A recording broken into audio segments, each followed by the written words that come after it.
Great Monday morning, San Diego. What is happening? It's Annie and Elsten, your midday hang. We are here with you for live local San Diego sports talk radio for the next 4 hours on your number one station for such things. 97.3 The Fan. With Annie Halbron and Braden Suprenant, Craig Elsten, we're all together in our Odyssey studios overlooking Murphy Canyon, ready to roll till 2 when Gwen and Chris will check in. They will get you to Monday Night Football tonight. Tomorrow, of course, Game 3 of the NL Division Series at Petco Park, tied up 1 game apiece after yesterday's drubbing, 10-2. Drubbing at the end. After yesterday's convincing win over the Los Angeles Dodgers at Dodger Stadium, which showed the Padres very well in many different fashions. Good morning, Annie Halbron. Good morning, everyone. They spanked them. The Padres spanked the Dodgers, and you know what? You rarely see it in a playoff game. You rarely see it in a division game because these are usually really close games. And like we saw even on Saturday night, that game could have gone either way. I mean, it was never too far out of hand. 2 runs was the difference there. But last night, it's just very rare that you get to this point, or at least in my recent memory, which we all know isn't great, but you typically see much closer games. The Mets and the Phillies, going all around. I mean, it's just usually not like so wide of a gap, and the Padres took it to them last night. I think the nation got to see what we've watched all year here in 2024 with the Padres last night. Fernando Tatis Jr. and Jurickson Profar in the first inning showed the nation, showed Dodger Stadium. Dodger Stadium should have known already, reminded Dodger Stadium what Padres baseball looks like this year. It's superstars, it's big plays, it's confidence, and usually it's Jurickson Profar right in the middle of it, doing something with a smile, yet antagonistic. And I think he had, in the first inning, the greatest home run robbery I've ever seen in my life. Not for pure athleticism. Who's ever trolled a fan base the way Jurickson Profar did? I remember Julio Rodriguez did one his rookie year where he brought it down and he kind of, walked it in a little bit and then he showed the ball. But nothing like what Jurickson did, just looking right in the fan's face and bouncing up and down going, it's mine, not yours. It was hilarious. And I loved hearing from other players after the game because Jackson Merrill literally said the guy's an idiot, and he said it playfully and lovingly, but he said, if I was Mookie Betts, I'd be pretty mad, but I love it. At the same time, you look at Jurickson and you're like, okay, first inning, this is how we're going to do it. This is the kind of game it's going to be. All right, strap in, love it, let's go. And it just gets the rest of the team and the rest of the fan base and the other team completely riled up. It gets in their heads, gets under their skin. That is the mental edge. Now, you got to win that game if you do that sort of thing, and the Padres did. But it is the mental edge, I think, that comes with players like Jurickson Profar and then Fernando Tatis Jr. also feeding off of all the drama, which he does, and even Manny getting into it. And Xander Bogaerts said after the game, it's about time Jurickson did that sort of thing. That's what we know him to be. Sometimes you need that from your teammates. You need that from your guy. And Jurickson's always been that way. Like, the cool thing about Jurickson is that this is the player he's been his entire career. He has had this edge. He has had this kind of troll nature to him. He just hasn't had the play meet that kind of mental edge and that kind of competitive edge consistently like he has this year. So to see it all come together for him, it's beauty. It's a cool thing for him. I couldn't agree with Xander more. Getting Profar in the middle of things has been the secret sauce to the 2024 Padres season. How many moments? Can we just throw a few right off the top of our head? Back to April, Mr. Irrelevant, right? That was a weekend at Dodger Stadium. That was a Saturday inside pitch. Jurickson does not like to get pitched inside, even though he led the league in hit batsmen this year. And Will Smith saying, don't think he's particularly relevant. And then the next day he hits a 3-run double to win the game off the center field wall. We go to Washington, and Luis Arraez being walked intentionally to get to Jurickson Profar in a ninth inning situation, and Jurickson doubling off Hunter Harvey and then turning to the Nationals dugout and basically saying, "This is my house, not yours." And the next day getting thrown inside, and the Keibert Ruiz coming over and telling him, you shouldn't have done this. And then Gore hits him, Manny hits the homer.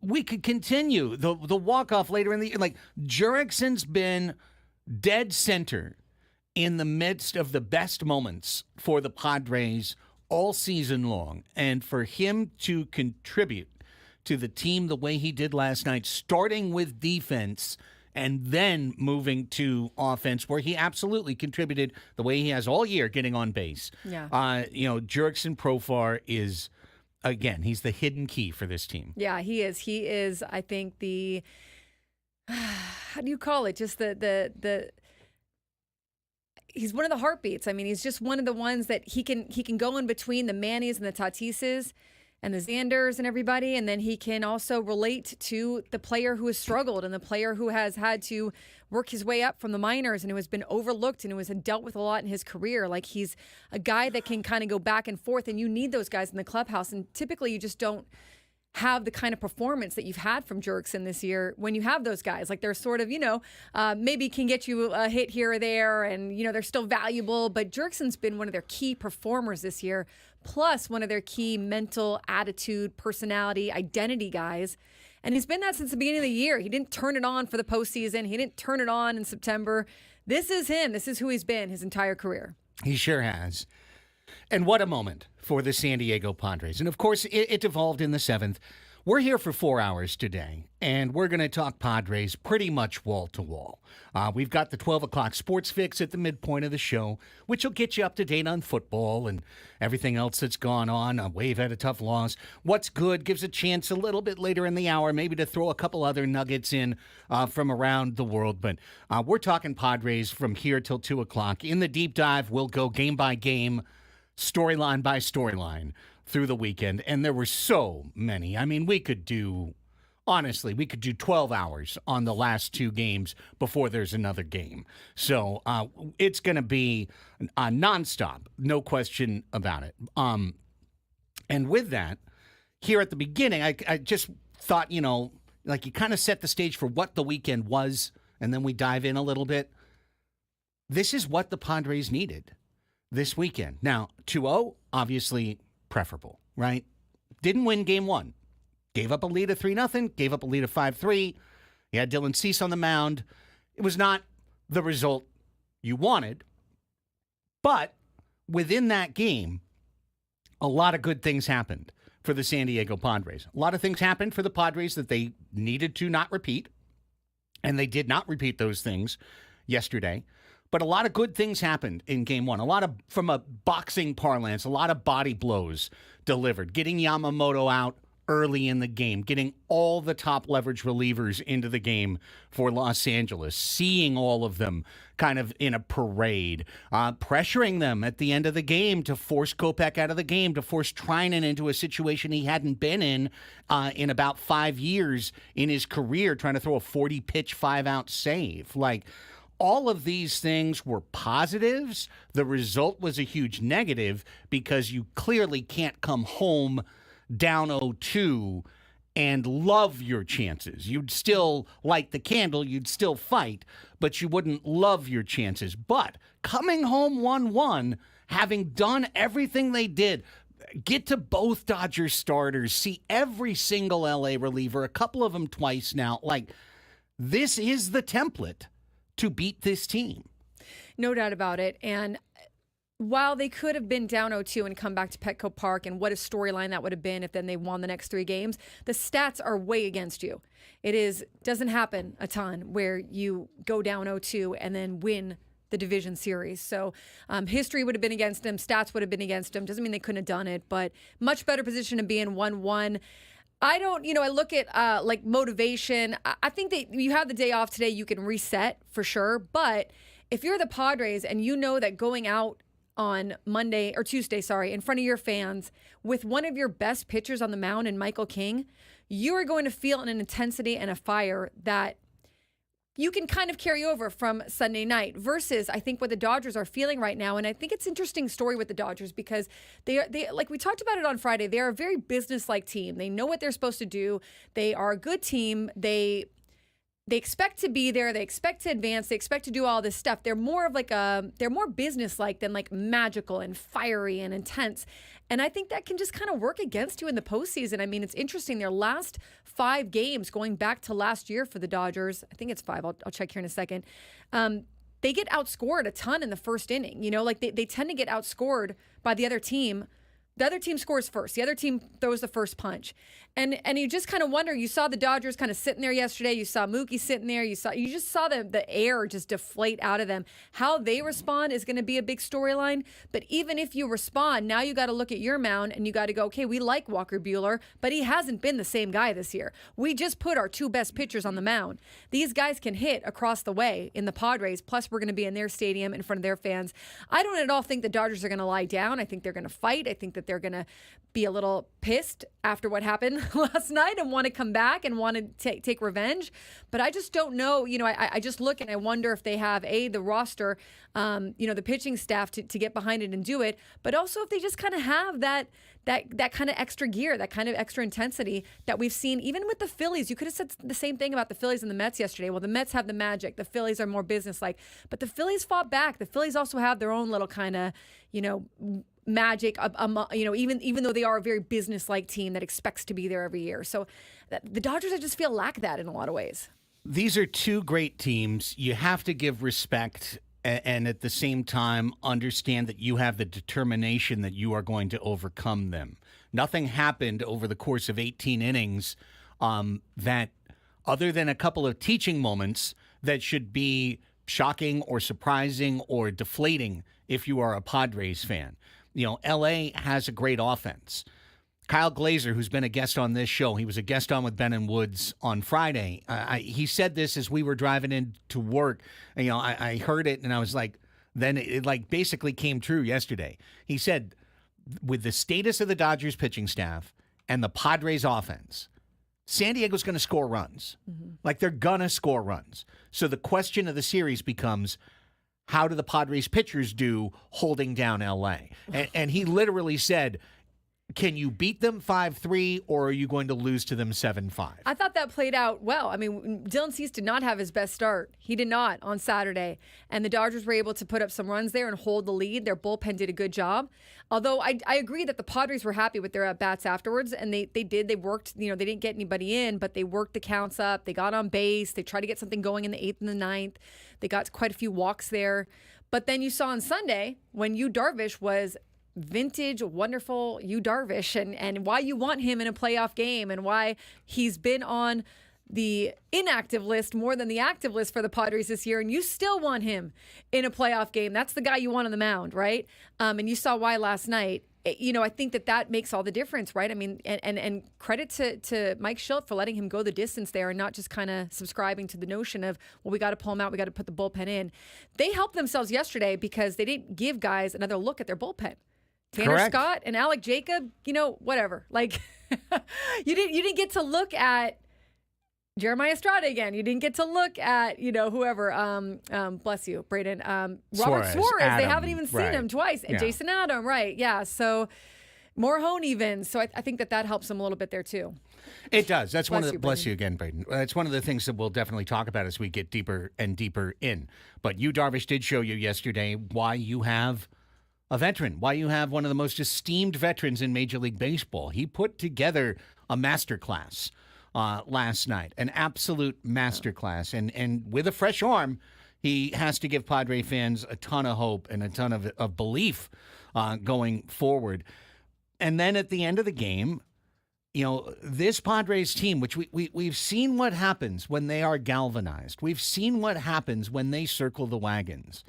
And they had a literal circle the wagons moment as LA fans lost their class, threw stuff, didn't just throw stuff at Profar. I put a lot of the videos that came through my feedback out on my Twitter timeline, chucking, cans of beer at Tatis, like mostly full cans of beer, chucking stuff at the relievers. in the San Diego bullpen while they were watching. There was stuff being thrown at their backs as they were up at the bullpen gate watching what was going on.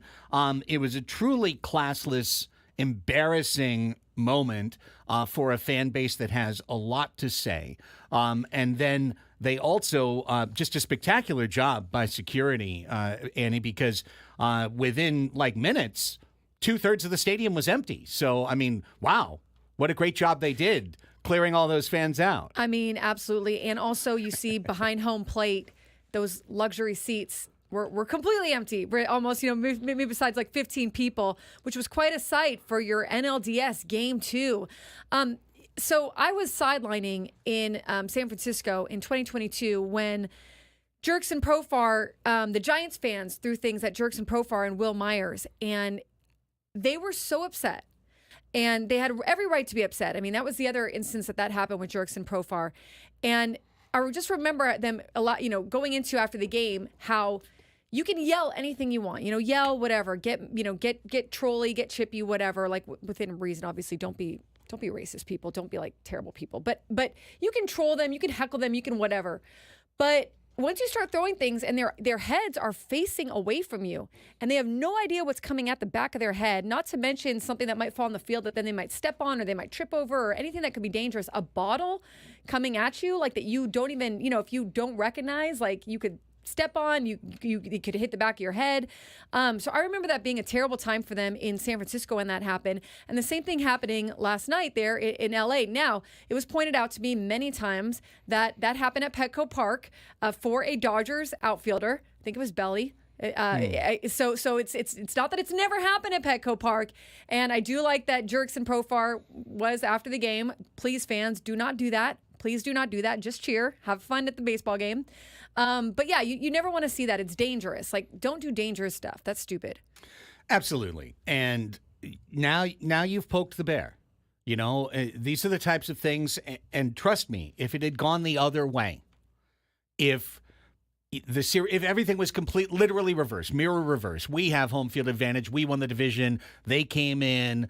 They trounced us. They hit 6 homers. We're throwing stuff at their outfielders. I would be right here saying the same thing to our fans as saying to their fans. You don't do this. You don't poke the bear. You don't give a team that's already good enough to beat you more of a reason to beat you. And that is absolutely what happened last night. And the leadership that was shown in the San Diego dugout and out on the field. First to control Jerkson, who was naturally emotional, baseball being thrown at you, incredibly dangerous situation. Bogarts with his arm around him like Pee Wee Reese, like controlling him in the situation. Everyone getting around him like a literal protective cocoon. And then in the dugout, Manny rallying the troops, the actual circle the wagons. Y'all come round here, listen to me. We're going to do it our way. We're going to control our emotions. And they follow that up with 4 homers in 2 innings. Yeah, that was a heck of a moment for Manny. I know we're going to get into it more, but the way that they surrounded Jerkson on the field, then the way that they kind of came into Manny's little huddle in the dugout and then went out and scored after that, which said a lot. That was a really cool moment for Manny and a cool moment to see everybody gather around Jerkson, and then you see the side stories where like Merrill was playing like rock, paper, scissors. I saw that in AC's newsletter with a fan during the delay. And then the bullpen, I guess someone threw something into the bullpen at one of the female trainers. Jeremiah Estrada was ready to just throw down there. It really, those things, if used the right way and used properly, the way that the Padres use that, they will galvanize a team. And then you look at Yu Darvish, who had to sit there and wait for 12 minutes. Yes. And was like squatting for, trying to keep his hips, stretched out and just kind of keep his wits about him. And then he goes out and he puts up a scoreless 7th inning. All of that was huge and something that in itself, okay, well, whatever. But for these players, like, they will absolutely rally behind because that's what you do, right? You believe in your team and you believe in those moments and you kind of trust that those moments will carry you a little bit. When we'll see kind of if it pushes over. I think this series is going to remain chippy, but for it to remain as chippy as it was on Sunday, the Dodgers are going to have to score. The Dodgers are going to have to keep it close. If the Padres go out there and they bully the Dodgers, it's not going to be all that chippy. And vice versa, right? Absolutely. Well, the Padres are coming home with a galvanized team, a galvanized fan base, an opportunity for San Diego to show the country what our passion looks like, what a true top flight, top intensity, top class playoff baseball situation can look like. And that's what we're going to deliver tomorrow and Wednesday here in San Diego, California, is we are going to deliver top volume, top attendance, top class, not chucking stuff, not degrading, not racist, not pathetic, not fighting each other in the parking lot, which is also a thing that happened last night. Oh, no. Oh, I saw the videos. Oh, I didn't see I those. mean, I just knock scrolled past down, those. drag out, literal suplex on concrete. I will say there was more fights at Petco Park that were pretty gross this year than I've ever seen. So I don't fight. Don't do this stuff. Don't be this way. That's it. Yeah. That's it. Like, Just enjoy the games. just let's go ahead and do it our way and take it to them our way. And they've opened this up. So now we get to eat the whole can. And that's what's coming on Tuesday, and that's what's coming on Wednesday. What's coming on this show is a whole lot of Padres talk, and we're going to get into the individuals and get into the storylines. You know, that was kind of the 30,000-foot view on a crazy weekend in L.A. But I want to talk about the best player in the series when we come back. And hang on. It's not the guy that they're putting up anime, pictures of popping out of the score bug. Due to bat in 4 batters. Due to bat in 2 batters. Wait, I saw someone Photoshop that onto an NFL game yesterday. And they Due were to bat in 4 hours. In 4 hours, yeah.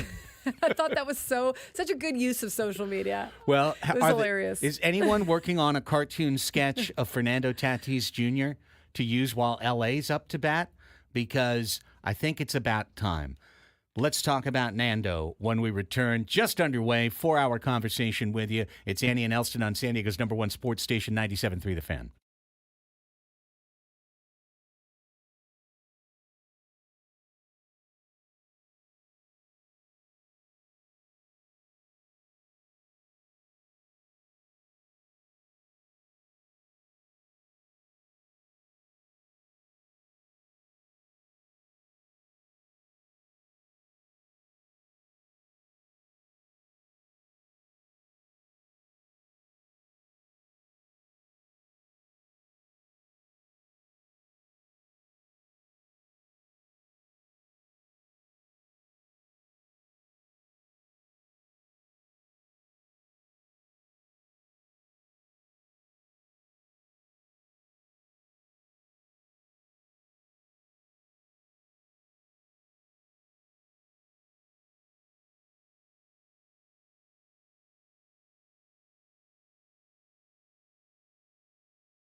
10:28 on the Fan. It is going to be a day-long celebration of last night's 10-2 victory over the LA Dodgers, a series that is tied 1-1, a best-of-5 that is coming home. There were structural advantages built into this series for the San Diego Padres, Annie and Elsten here with you, and they are now going to come to light and to fruition. Yes, LA's got a deep and varied bullpen. So does San Diego. But the Dodgers don't have any starting pitchers that they can necessarily rely upon as a rock to get you to 6, to get you to 7. Yeah. Instead, they had Yamamoto, 3. It needs to be repeated because it's simply been elided. The most expensive free agent that wasn't Shohei Ohtani, the person who received the most present-day value dollars in the free agent market, the most expensive pitcher that was signed, supposed to be a superstar right away, paid the same as Garrett Cole to come over to Major League Baseball. That's who the Dodgers put on. Not some, ooh, wow, little guy, rookie Japanese, let's see what he does. No, they hired a mercenary free agent to be the most expensive pitcher in baseball, threw him out there in game 1. Didn't work out. Jack Flaherty traded some pretty decent stuff to get Jack Flaherty. If 4 innings and 5 runs in 4 runs in 5 innings is good enough for you, then I guess Flaherty was good enough. Well, they were desperate with Flaherty. Sure. For any length, right? Right. They didn't have a starting rotation. They knew by the trade deadline they had to get someone. I think they would have been better off, like we've talked about before, had they gotten, I don't know, better off. But they did improve their bullpen, but I still think like they probably would have liked to have a Tanner Scott, a Jason Adams in their bullpen, even a Brian Hoeing. It's Yamamoto. I saw Dave Roberts saying he thinks he was tipping his pitches. He thinks he's tipping his pitches. Okay, well, we'll see if the Padres have to face him again. But the Padres did exactly what they needed to do there. I mean, they got him out of the game early. They had a lead. They put up a lead. Of course, the Dodgers answered back, and we can get into that game, and we will later. But it just is interesting. In their last 5 playoff games, Dodgers opponents have scored first, outscoring LA a combined 13-0 in the first inning and 24-4 through 3 innings, 4-0 and 8-4 in this NLDS. So, you wonder with LA, this is just kind of like the same old story with them. Not enough pitching, and then their hitters not necessarily doing what they need to do throughout the game and early on and aggressively. Dave Roberts said before the first game on Saturday, hey, we want to throw the first punch. We want to throw the first punch. Well, the Padres threw the first punch, right? Yep. But the Dodgers won that game. Of course, credit there for winning that game. But all around, you definitely saw how both teams, where the vulnerabilities are for both teams a little bit. You certainly did. But now, again, game 1, LA could throw every fresh arm possible to back Yamamoto. They had a 1-game ability to say, yeah, our starter's no good, but we've got all these arms, and we can beat you with 6 guys. And they did. And the first time in a series, that was always probably going to work. The first time throwing those 6 guys, because boom, boom, boom, different, just how Detroit has made it through the month of September. Chaos, boom, different arm every single time. But then the second time you do it, everyone's seen those guys once. And then the third time you do it, they're tired and they've been seen twice. And that's the scenario LA is approaching now. Yes, they have today off to rest their arm. Yes, Trinan will have had 2 days off. He'll be available on Tuesday night. But he threw 39 pitches and 5 outs. That's something he's 39 years old, and he's coming off so many arm injuries, including this year, and he hasn't done that in years. What's left in that arm? Because Buehler versus King is as positive a starting matchup as the Padres can conjure right now. Their best guy is going against a guy that hasn't been very good for LA for quite some time. Yeah, and that's the thing. You have Michael King going, who gave you 7 scoreless innings against the Braves last week and who has been one of your best pitchers all season long, following a performance by Yu Darvish, who he's learned from and grown with this year and has really enjoyed getting to know. And you better believe Michael King is going to want to go out there and carry the torch, right? He's going to want to go out there and with the kind of the feeling of Sunday behind his back, feel like, okay, now I'm going to go and I'm going to assert my dominance. Is it going to work out every time? We don't know, right? Like, they are good hitters over there with the Dodgers. They'll come with a game plan. But Michael King has also a very good pitch mix that he can keep hitters off balance with, similar to a little bit what Yu Darvish did yesterday. He just would keep these guys off balance. He was never letting them get comfortable. As soon as they thought they saw that something was coming, he would throw something else.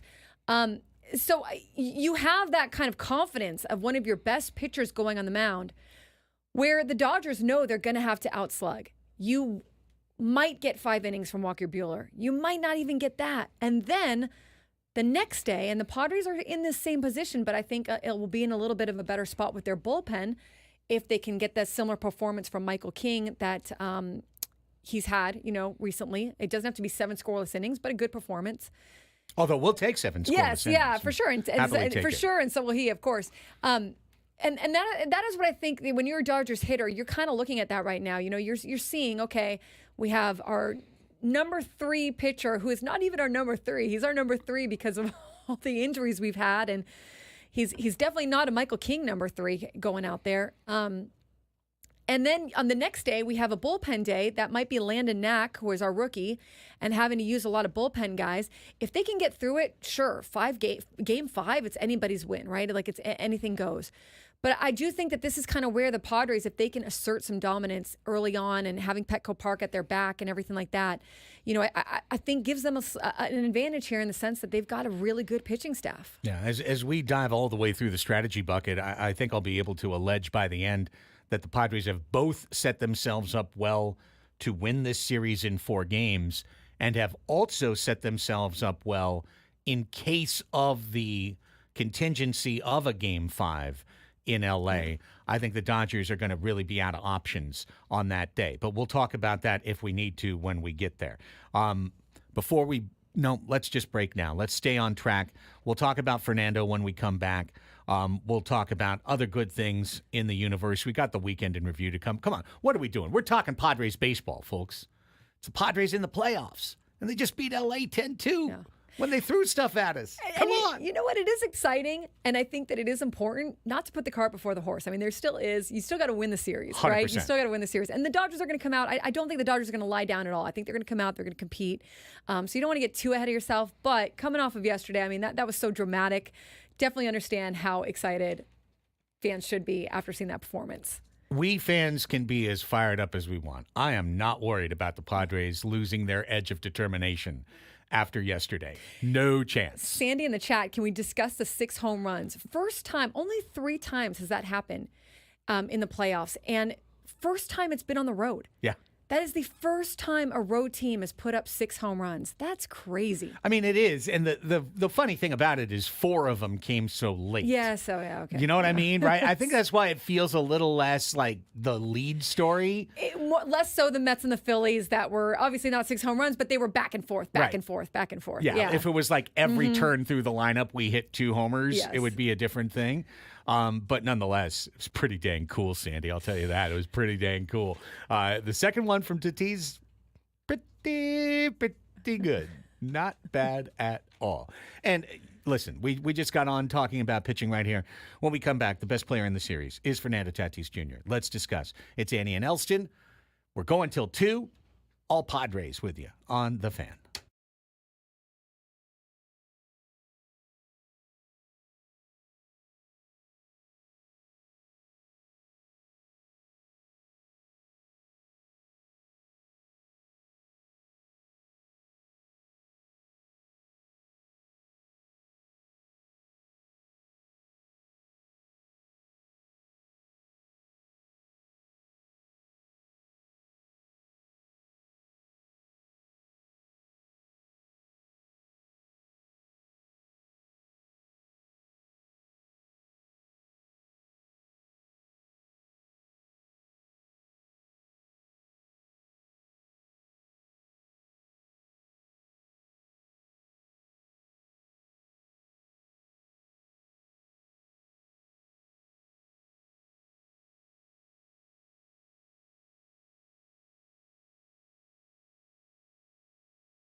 10:43 on the Fan. Welcome back, everybody. It's Annie and Elsten.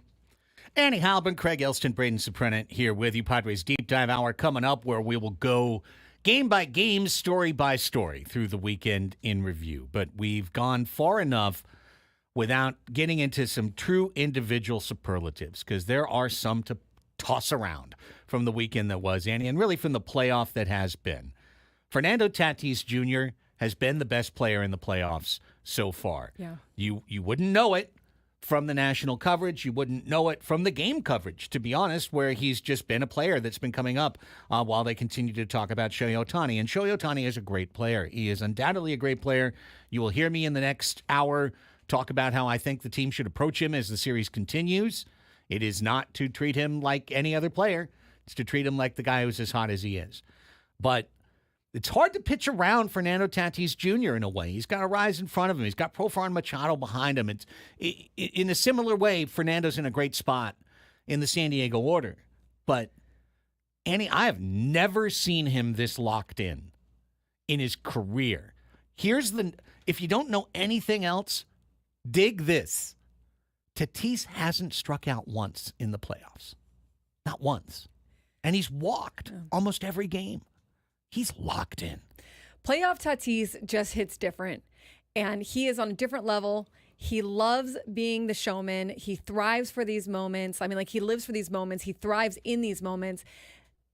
So I'm going to get to some of his accomplishments, obviously, in a second. But his antics out there on the field and his, like, blowing kisses to the fans and doing hip thrusts toward the fans and the fake tears and This is baseball is loving this. I don't care who you are.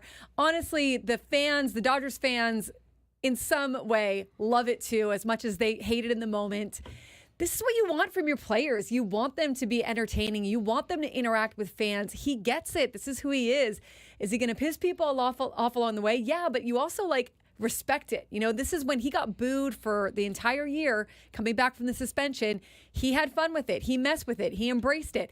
And so he's going to take it and he's going to give it. And kudos to him for that, okay? But you look at his stats, a 643 average this postseason, 722 on base percentage, slug 1.4, okay? 1429 for the slug.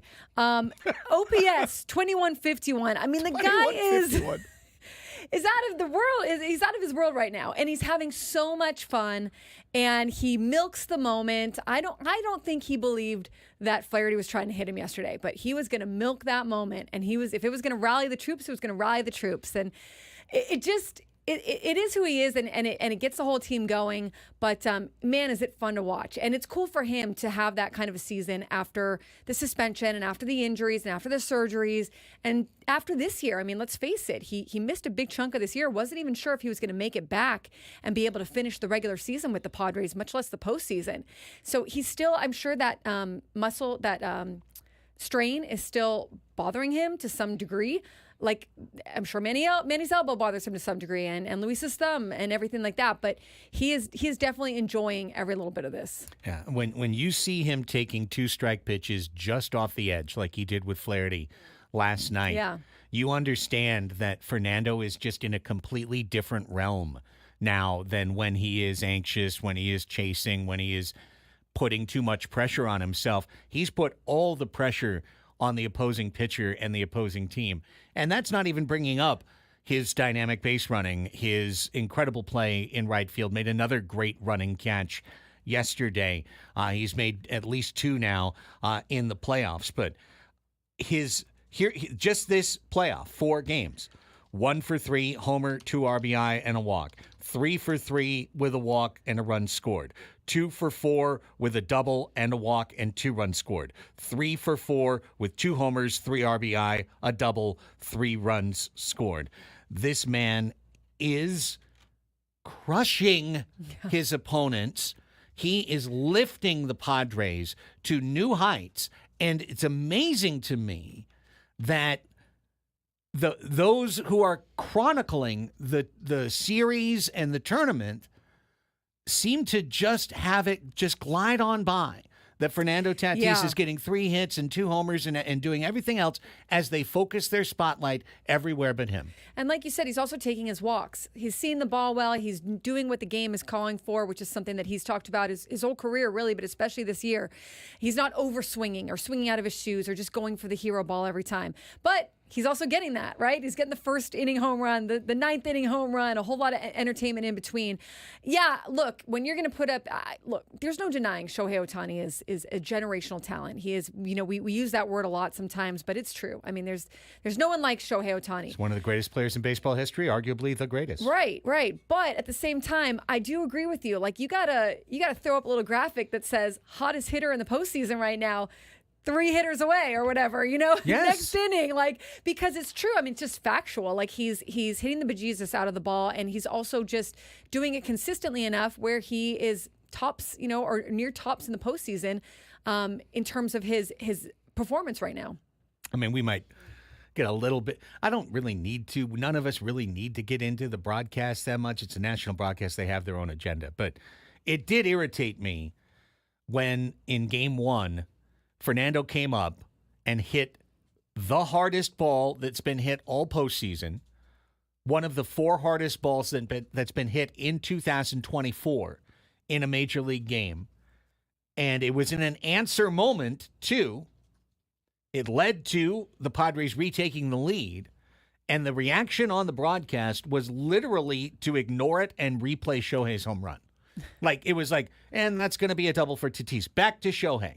And they just, Shohei. And meanwhile, Tatis had just hit it 120 miles an hour to the wall in left field. And at that moment, then yesterday, he homers. Might as well just get this part out of the way. Yesterday, he homers. And all Joe Davis and John Smoltz can do is talk about the past. Oh, well, he used to get in a lot of trouble, and, he used to have a suspension and, accident. And then, but John, he seems locked in. Well, he's not jumping at that pitch anymore, Joe. He's not diving out there and chasing that ball anymore. And it's like it was all couched in negatives. It was all couched in, well, there's almost like a dad scolding the son. You know what I mean? Like, oh, that was a great home run by Billy. Yeah, well, he finally didn't put his ass in the bucket like I've been telling him for weeks. It was like that kind of commentary. And I'm just going like, here he is. He's right there in front of you, kicking your ass. Yeah. Like, and the response is, oh, well, I guess he's not chasing anymore. Blew my mind. And absolutely entertaining the heck out of that stadium. And look, I get it. If you are on the other side, sometimes you see that as disrespectful. Sometimes you see that as, oh, you shouldn't be doing that. But look, come on, you're in the playoffs. You're an announcer. Call it. Say it. This is what's going on. If that was happening at Petco Park, I would hope that the announcer would point it out. This guy has been on fire, and now he is interacting and dancing. And look, could it come back to bite him? Sure, who knows, right? Anything could happen. But this is the player he is. Enjoy it. I mean, this is what was celebrated with Tatis when he first came up. He was celebrated as being this guy, changing the way baseball is, allowing the kids to come up and enjoy it and have fun and embracing the culture from the Dominican or, anywhere internationally where the culture is different around baseball. Like, let's let go of some of the old standards, right? Let's embrace some of the newness. And in a big moment like the playoffs, why should it be any different? And after a suspension, why should it be any different? He's out there kicking butt right now. You should call it out. You should look at it and say, all right, let's see what this kid is doing, and let's talk about his adversity and how he's overcome it in probably a more positive light than how it was discussed. But when you look at Major League Baseball hitting leaders for the postseason, okay, Kyle Higashioka and Tatis are tied for the most home runs in the postseason. This is National League and American League. You have Merrill and Tatis tied for second in RBI. It's Vientos and Alonso at first there. But then for hits, Tatis, extra base hits, Tatis leads. There's just so many stats right now that he's just runs. He leads, just killing it. That it's like, how do you ignore that, really? Yeah, I just thought all things were abandoned in service of the Ohtani as God storyline, which is basically what they did. I mean, I'm not. There's a mysticism, I guess, myth making that is occurring when there's only one player that has a cartoon pop up that keeps popping up. That's not a real life person. They've drawn in all the extra muscles, kind of like they do on the Fox TV broadcast when the guy scores and they throw that. But that's fine if it's for everybody. But there's no cartoon pop-up for Manny or Tatis or Kyle Higashioka or anyone else. There's only one for Ohtani. Ohtani as God has been the way that Fox has portrayed this, and I thought they really missed out twice on two incredible storylines yesterday. The first and most obvious should have been Shohei Ohtani facing the most esteemed pitcher in Japanese baseball history, Yu Darvish, someone who Ohtani idolized and emulated. Like, that moment in and of itself should have been revered as one of the most incredible moments in the history of Japanese baseball. These two people showing down in a division series. And instead, literally, Darvish was just the opponent for Ohtani. It was like, well, he'll throw a slider, he'll throw a cutter. And they completely missed the moment that these two people were experiencing. I typically don't mind. I don't necessarily mind like a national broadcast if you're getting storylines from both. What bothered me a lot about this one was like Joe Davis obviously knows a lot about the Dodgers, but there wasn't like, it didn't feel like the same research was done for the Padres. Where was the talk about Manny's elbow? Where was the talk about Xander and the Red Sox and the connection between him and Jackson Merrill? Where was the talk that were like the storylines that are easy storylines that honestly, I feel like an audience could relate to, and would even, they love to talk Red Sox, they love to talk East Coast on those things. So you could even bring all that in, and it just wasn't really, I didn't think it was really happening, where you weren't getting some of those same storylines that you are fortunately getting with someone who has maybe done more research, or I don't know what Joe Davis has done. I don't want to put it all on him. Maybe it was the color guy, maybe it was whoever that needed to do a little bit more, or maybe they're producers. I don't know. But the tone was very different between the home runs, especially initially, that were called for the Dodgers and for the Padres. And now I look forward to seeing what's it going to be like at Petco Park, because you can't really ignore it. Like, you're going to have to embrace some of this at Petco. And maybe he's being put in a bad position. Maybe he shouldn't be put in this position where it's like damned if you do and damned if you don't. Well, they could have flipped the same way Don crews. Orsillo could have. Right. I think that's probably what should have happened. Flip the crews. Make them go somewhere that they don't normally cover. Yeah, have Joe Davis call the Phillies and the Mets. Have Adam Amin come here with Adam Wainwright. Absolutely. They don't have a dog in the fight. You'll get a lot better broadcasting. Yeah, they missed Ohtani, Darvish, and they have been missing Tatis Ohtani. Yeah. These are two Titans going head-to-head, not one against opponent. And that's the way it's been portrayed. All right, when we come back, both games, every storyline. Your Padres Deep Dive on Annie and Elsten.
Padres Deep Dive Hour. Let's dive on in. It's Annie and Elsten with you on San Diego's #1 sports station, 97.3 The Fan. Annie Heilbrunn, Craig Elsten, Braden Suprenant. We are gathered in our Odyssey studios overlooking sunny Murphy Canyon. 3 more hours with you. We're so thrilled to be talking Padres playoff baseball. And just quickly on that conversation we were having before the break, I see Arnold in the chat. John Smoltz seemed to really enjoy speaking about the Pods and what a complete team they are. So out of fairness, yes, I agree that he was talking about that. But also, I listened to Jesse and Tony for most of Saturday's game, and they did a terrific job. So they did. You can always go to that. They did a tremendous job. Also, Shohei Ohtani is due to lead off at 6:03 tomorrow. So graphic yes. Coming up. Yes. Padres Deep Dive Hour. Here's our weekend in review. I am really hopeful that next Monday we are doing another weekend in review, and that it's of one game. Game 1 of the National League Championship Series. It's going to be wild if this goes the same way as it went in 2022. It will. I mean, Dodgers win the first game, Padres win the second, and then Padres win the next 2. I think the bigger storyline, unfortunately, is going to be what's happening to the Dodgers, right? But at the same time, I mean, you're the Padres. The world's going to be watching you, and there's going to be a ton of positive coverage coming your way, which these guys deserve. And I think that it's probably will be a lot of fun. What else could it be, right? Going to the NLCS. You know what? That's a good entry point. And this is one of the last things I said on last night's Padres Hot Tub postgame show. It'll be one of the first things I say on the Deep Dive Hour. In 2022, when these two teams met, this felt like the ultimate goal for the San Diego Padres, the ultimate achievement, to beat the LA Dodgers, to beat the Dodgers in a playoff series, the team that's always finishing 15, 20 games ahead of you at that point in the standings, and dominating the season series, winning the season series over you year after year after year after year. Beating them in the playoffs felt like the most the Padres could do. Like they did the thing. They slayed the dragon. And then they got to the NLCS and they lost to the Phillies. And the Phillies went to the World Series. But it felt like, but we beat the Dodgers. You know what I mean? It's like, okay, well, now you get something, the World Series. We got something. We beat the Dodgers. I mean, it sparked a lot of, that was your World Series talk. Okay. From Dodgers fans. That was your World Series, right? Yeah, but it felt as a franchise, from our maturity standpoint, that there was a little something to that. That was just like the thing we could do that year. We beat L.A. I don't feel that way this year. I don't feel that way at all. And the fact that this series is 1-1, I don't feel the way I did 2 years ago, which was like shocked, gratified, so excited, like, holy cow, we did it. It's 1-1. I thought we were supposed to be down 0-2. Like all of those feelings is what I had 2 years ago. Today, I feel like this is just where the Padres are supposed to be. And if they win it, Annie, they've got the juice to keep going, that it's just another step on the road. It's not the final step. That is how the players feel. I mean, that is how this clubhouse feels. I don't think that there's any fear. They respect the Dodgers for sure, and they know that that's a good team. They're going to have to fight to win these games. But in terms of can they do it and do they have the team to do it? And I don't think it's like, closed-eyed optimism. It's not just, we believe in ourselves and whatever, and like, I'm going to go fly across the sky. It's a team that really knows what they do well and has a lot of confidence in each other and has been through the big moments and has had a lot of success, right? And you've heard players talk about it over the last few weeks, the differences between 2022 and 2024. When they went into the playoffs in 2022, they didn't really know why they got hot. They just got hot and they rode it as long as they could. And this story for sure isn't written for this year yet, but this is a team that has come in knowing very well like what their intentions are, what their identity is, and has kind of stuck to it all year and then amped it up when they needed to after the All-Star break and got the trade deadline acquisitions. And I think that they absolutely feel like they can go the distance if they obviously get through this next series. Now, on the deep dive and on the weekend in review, we go game by game. So we're going to start by talking about game 1. So if you feel like the discussion takes a slight turn, it's because we're talking about the loss and not the win. Please remember the win is still to come as the hour continues. So good things to come. And I think there was a lot There was a lot of good and there was a lot of bad that came out of Saturday night's game. Starting with the very good, and we mentioned it briefly in the 10 a.m. hour, Annie, but blowing up Yamamoto's spot immediately. This is the highest paid free agent pitcher that was signed in big league baseball in the offseason going into 2024. You literally sign a guy like this to dominate a game one, pitch 7 shutout innings, completely control, like Michael King did in his playoff debut. And instead, Yamamoto was nibbling, scared. His stuff was not enough to dominate the zone, and he got knocked around. And if they had left him in, he would have gotten knocked around some more. Yeah, gave up 5 runs, got out of the game after 3 innings, only pitched 60 pitches. Machado had that huge 3-run home run to set the tone in the first inning. Ohtani tied it right after that, but the Padres answered back, and that's been a big theme for them this year, right? That Merrill had the 2-out walk. He was down 0-2. I thought that was a big plate appearance for him because he worked the count full. He was able to kind of keep his composure in that moment, get that walk. And then Xander Bogaerts with the 2-run double, which was a big deal as well. So Tatis had that double to lead off the inning. So he drove in Merrill and Tatis. And, that's been a theme of this season. Other team answers, okay, Padres will answer back, but then they just didn't answer back the next time. Yeah, well, you give Dylan Cease a 3-run lead and then another 2-run lead on the road, and most of the time you're going to expect that to be basically the end of the story. You gave him that lead, and then the rest of the story is how the Padres held on to it to win the game. But Saturday night, Dylan Cease showed you a lot of the things that I was a little bit concerned about going into the playoffs, which is, we always hear that comparison that he's the right-handed Blake Snell, but Blake Snell has 4 pitches. He has 4 pitches that sometimes one of them he has to shelf, right? They put the changeup in jail, that famously in 2022 for a long time. His curveball he put away for a period of time and then he brought it back. But he's got 4 pitches. Yes. Like Dylan has kind of 2.5 pitches. He's got the fastball, the slider. He sometimes throws the knuckle curve, but it's usually a show me pitch. It's like a 0-0 pitch to get a strike, or it's a 2-0 pitch to fool them to get a called strike. He rarely throws that as a swing and miss or as a key element of the arsenal.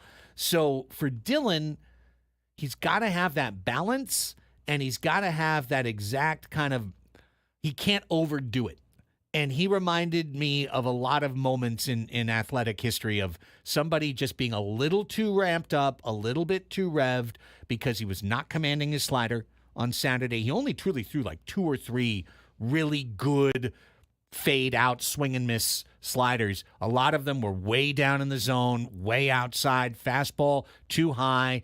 And all of that added up to not being able to meet the moment at Dylan Cease. He just didn't have the command of his pitches to meet the moment. And it's a hostile environment there. I mean, they came out hopping for that first game with their blue towels or whatever. And it was an interesting comment from Ohtani after the game where, he said that the Dodgers had kind of a lot of jitters because they hadn't played. They hadn't done the wild card, right? This was their first playoff game of the season. So for Dylan Cease, I do think, look, you have to get playoff experience to get better at it. And he had done something. That wasn't his first time. No, he had a start for Chicago. But it didn't go. And it was in the 2020. It was, nobody there. Exactly. And so I think for him, I think they will use him again this season if they advance, right? Of course. And I would expect that he will take from that experience and he will improve and do better the next time out. But it wasn't his best start, and you had to wonder after he left in the 4th, 3 1/3 innings, 5 earned runs for him as well. Is this the time that the bullpen is going to kind of get blown up a little earlier than they would have wanted to, and how is that going to affect the next day, right? I mean, we know how it turns out, but at that time, you're looking at it like, oh no, the big thing with Dylan Cease is he allowed, and you mentioned this, he allowed the bottom of the order on for the Dodgers. 100%. And the talking points, I cannot tell you, every time Mike Schilt was asked about Shohei Ohtani post-game and then pre-game the next day, he pivoted the conversation every time to, we cannot allow the bottom of the order to get on base for Shohei Ohtani. That's it. He'd give his respect. Shohei Ohtani, one of the best hitters of all time. But we need to be better at not allowing the guys up in front of him. And so they cleaned that up on Sunday big time. You heard me say it last Thursday. You heard me say it Friday. You're hearing it again today. Anytime that LA gets big-time production out of Lux, Edman, Rojas, out of that trio, the Padres are going to lose the game. Like, there's going to be the 1 out of 10 times where that happens and San Diego still found a way to get a win.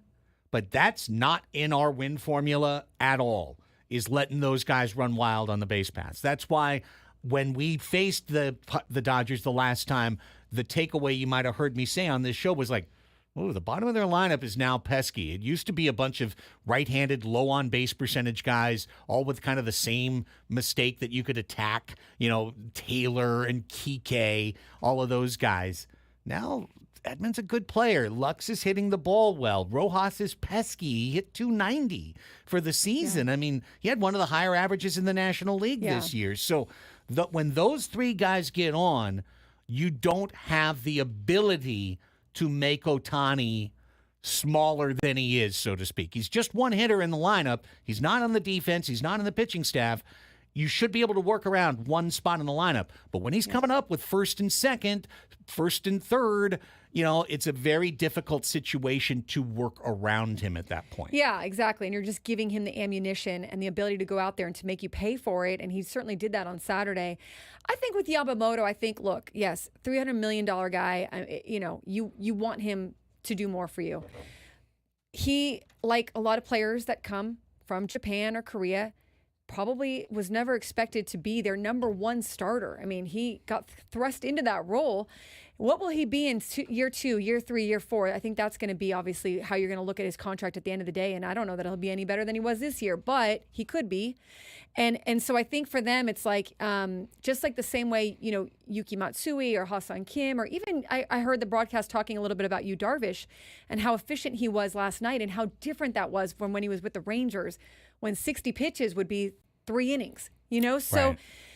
Look, we'll see, what happens with Yoshinobu Yamamoto, but the Padres have definitely been able to get to him this year. That is for sure. Just putting a bow on Ohtani. So, it's pretty upsetting to have a 3-0 lead, to put Lux and Rojas on base, and they hit their way on. But to give up hits to those guys, and then Ohtani's up, and then you just feel the pressure building. Yeah. And then he homers, and, incredible release for Ohtani. It's his first big moment of his big league career in the playoffs. Yes. Place went crazy. Playoff Ohtani. Right. We was there ever any doubt? As Joe Davis screams. But that was a moment that you don't want to give the LA Dodgers. And this is what I'm going to say about Ohtani. I said it on Twitter, it got a little bit misinterpreted. I want to be very crystal clear. Our starters, Darvish, Cease, King, Perez, all right? Our starters don't have... Darvish obviously handled Ohtani incredibly well yesterday. Yes, that was great. Yeah. That was great. The biggest thing he did was he shut down Edman, Lux, and Rojas. And so the only time in that game that Shohei Ohtani batted as the potential tying or go-ahead run was inning 1 at bat 1. You're never going to walk Ohtani in the first at bat of the game intentionally. Once you get past the first at bat of the game, our starters should not be facing Ohtani with runners on base if a base is open. Not as long as Mookie Betts is hitting the way Mookie Betts is hitting, which is not at all. Mookie Betts is slumping right now. He is deep in it. He's in a funk. He's not right. He's not locked in. He's the opposite of Tatis. He's not locked in. So why let the top hitter on the team beat you when you've got a struggling hitter behind him? Now, Betts can hit his way out of that strategy. But until then, I truly believe if there's a base open after the first turn through the order and he's the tying or go-ahead run, that our starters shouldn't face him. Notice I said starters, not relievers. We've got lefty relievers that I trust to come in and face Shohei Ohtani, Tanner Scott primarily. But the starters should work around him, in my opinion. I can't wait to see how it plays out. this is I don't usually do conspiracy theories, but I think in my head, has MLB told them, don't walk him. We need the drama from Shohei Ohtani. It's too much fun. Which is a conspiracy theory that I don't think is really happening. But it's Mike Schilt has always gone with we don't back down from anyone. We are scared of no one. And there is a time and a place where I do think, you recognize, like, if you have first base open. Now, could that work against you? Could Mookie find a swing? Who knows what's happening with Freddie Freeman, if we're even going to see him for the rest of the series. He left yesterday's game with the ankle injury again, and very, very much day-to-day, right? But I can see your point. I will say it is kind of, I don't know, it's fun. It's because Padres pitchers have been able to get him out. You do like the matchup sometimes and like seeing how this is going to go. But if you're, especially I think in a game-winning situation or where you're not leading by a lot or something like that, you do have to use some gamesmanship in it. And I'm very curious to see how that goes. Yeah, I mean, I put that out after the game, and then, of course, Ohtani went 0 for 4, and a couple people tried to come back. Whoa, look at that, huh? Smart guy. They pitched at him. That's not what you said. And I said, no, you didn't get it. I'm not saying don't pitch to Ohtani. Pitch to Ohtani. 100% pitch to Ohtani. But here's the specific situation you don't pitch to Ohtani. When he can be the guy to beat you. And if you don't want to take my word for it, that is completely fine. Allow me to tell you, if you didn't watch, that the greatest postseason player in history, Derek Jeter, the captain of so many Yankees teams, who's, by the way, doing a great job, the best job on that postgame show, he was explicit Saturday night, over and over. Why did you face him in that spot? You don't have to face him in that spot. Well, if you put him on first, he's probably going to get second. I mean, most of the time he's going to steal, right? There were two on. He would have loaded the bases. Yeah, okay, he couldn't that's move. True. Yeah, couldn't move. So yeah, right. Walk him with an open base. Yes, he's going to steal. Don't do that. Don't do that. You're saying if there's two on, he has the ability to drive in those 2 runs. You walk him. You take your chances with Mookie. Absolutely. Until Mookie knocks you out of that strategy, that's got to be your strategy, as opposed to giving him the moment, because he's their avatar. Just like when Tatis homers, we light up, or Manny homers, we light up. When he homers, they light up. I wonder if Dave Roberts is going to walk Tatis. I wonder if they're going to be smart to move through Tatis there. This next, with the pressure on both of these teams now, and especially I think even a little bit more on the Dodgers because of the expectations for them and the payroll, et cetera, and honestly, Ohtani, this is, whether people like it or not, the attention around Shohei Ohtani is immense. It is the reason that there are so many clicks on a website or so many people tuned in sometimes. So how it plays out for a team that has that guy on their team and potentially won't go past the NLDS. Like this is going to be a very, very, I think, intense rest of the week and series. And how they play that is going to be a huge part of the story. Who they walk, how they use that gamesmanship.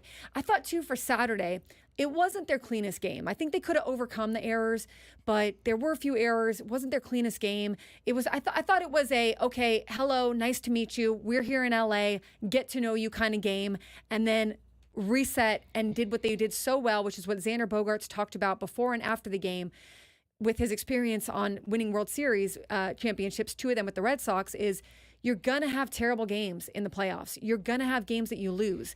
It's very rare a team is just going to take the table, right?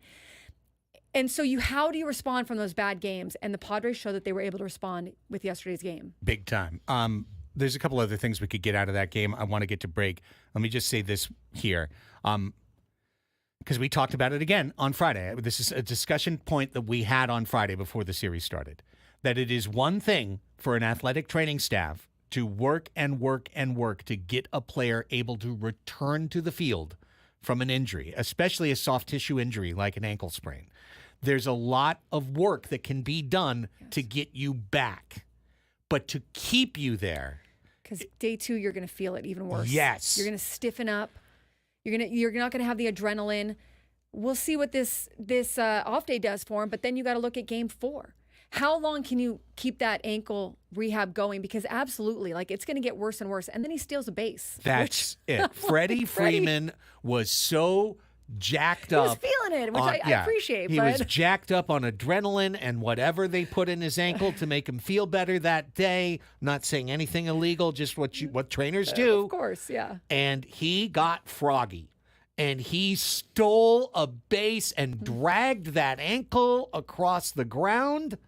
And the next day, he couldn't finish the game. That was truly one of the dumbest things I've ever seen. And it's the point you made on Friday, and Jimmy makes it again in the chat. He can't be a DH. He Right. can't be a DH because Ohtani's your DH. So you have to play him or not play him. And I mean, he should have had the most red of red lights in the history of the game. Yeah. Like the kind of red light that David Ortiz had, like you don't run. You just don't run. You're going to run 90 feet on every single. You're going to run 180 feet on every double. You know what I mean? Like you're not going to go beyond station to station. And instead, homie's out there stealing bases, getting froggy. And by the next day, he's out of the game. And it did rile them up on Saturday. Everybody was loving it on Saturday, but it's what we just talked about. You feel it even worse after the game or the next day. Everything stiffens up, everything swells back up. It's one thing to have the 5 days off or whatever they had. I forget how many days. Yeah, it's about that. Yeah, it was 5 days off. Like you said, to work it, to rest it. So I don't know. I don't know if the Dodgers are going to use him again or if they're going to use him very selectively or maybe as a pinch, maybe off the bench at some point. Yeah, he could become their ace pinch hitter. Is what could happen as the series goes on. But that means Kike Hernandez is in the lineup now, and that gives you another guy at the bottom of the order that you can attack and try and keep Ohtani down. The more you keep the guys in front of him down, I'll face Ohtani every time with the bases empty. I would never walk him with the bases empty, even in a tie game. I wouldn't walk him with the bases empty. I would go after him. But in runners in scoring position situation, specifically when our starters are on the mound, I'm not going to let Ohtani be the guy to beat us. And I think, hearing Derek Jeter go like, yeah, that's the right thing, it made me feel pretty confident in that take. When we come back from game 1 to game 2, because, listen, some of the work the Padres put in game 1 paid off in game 2. We'll talk about it as we continue with your Padres Deep Dive Hour. It's Andy and Elsten, your midday hang on San Diego's #1 sports station, 97.3 The Fan.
Baseball coverage on 97.3 The Fan is presented by T-Mobile.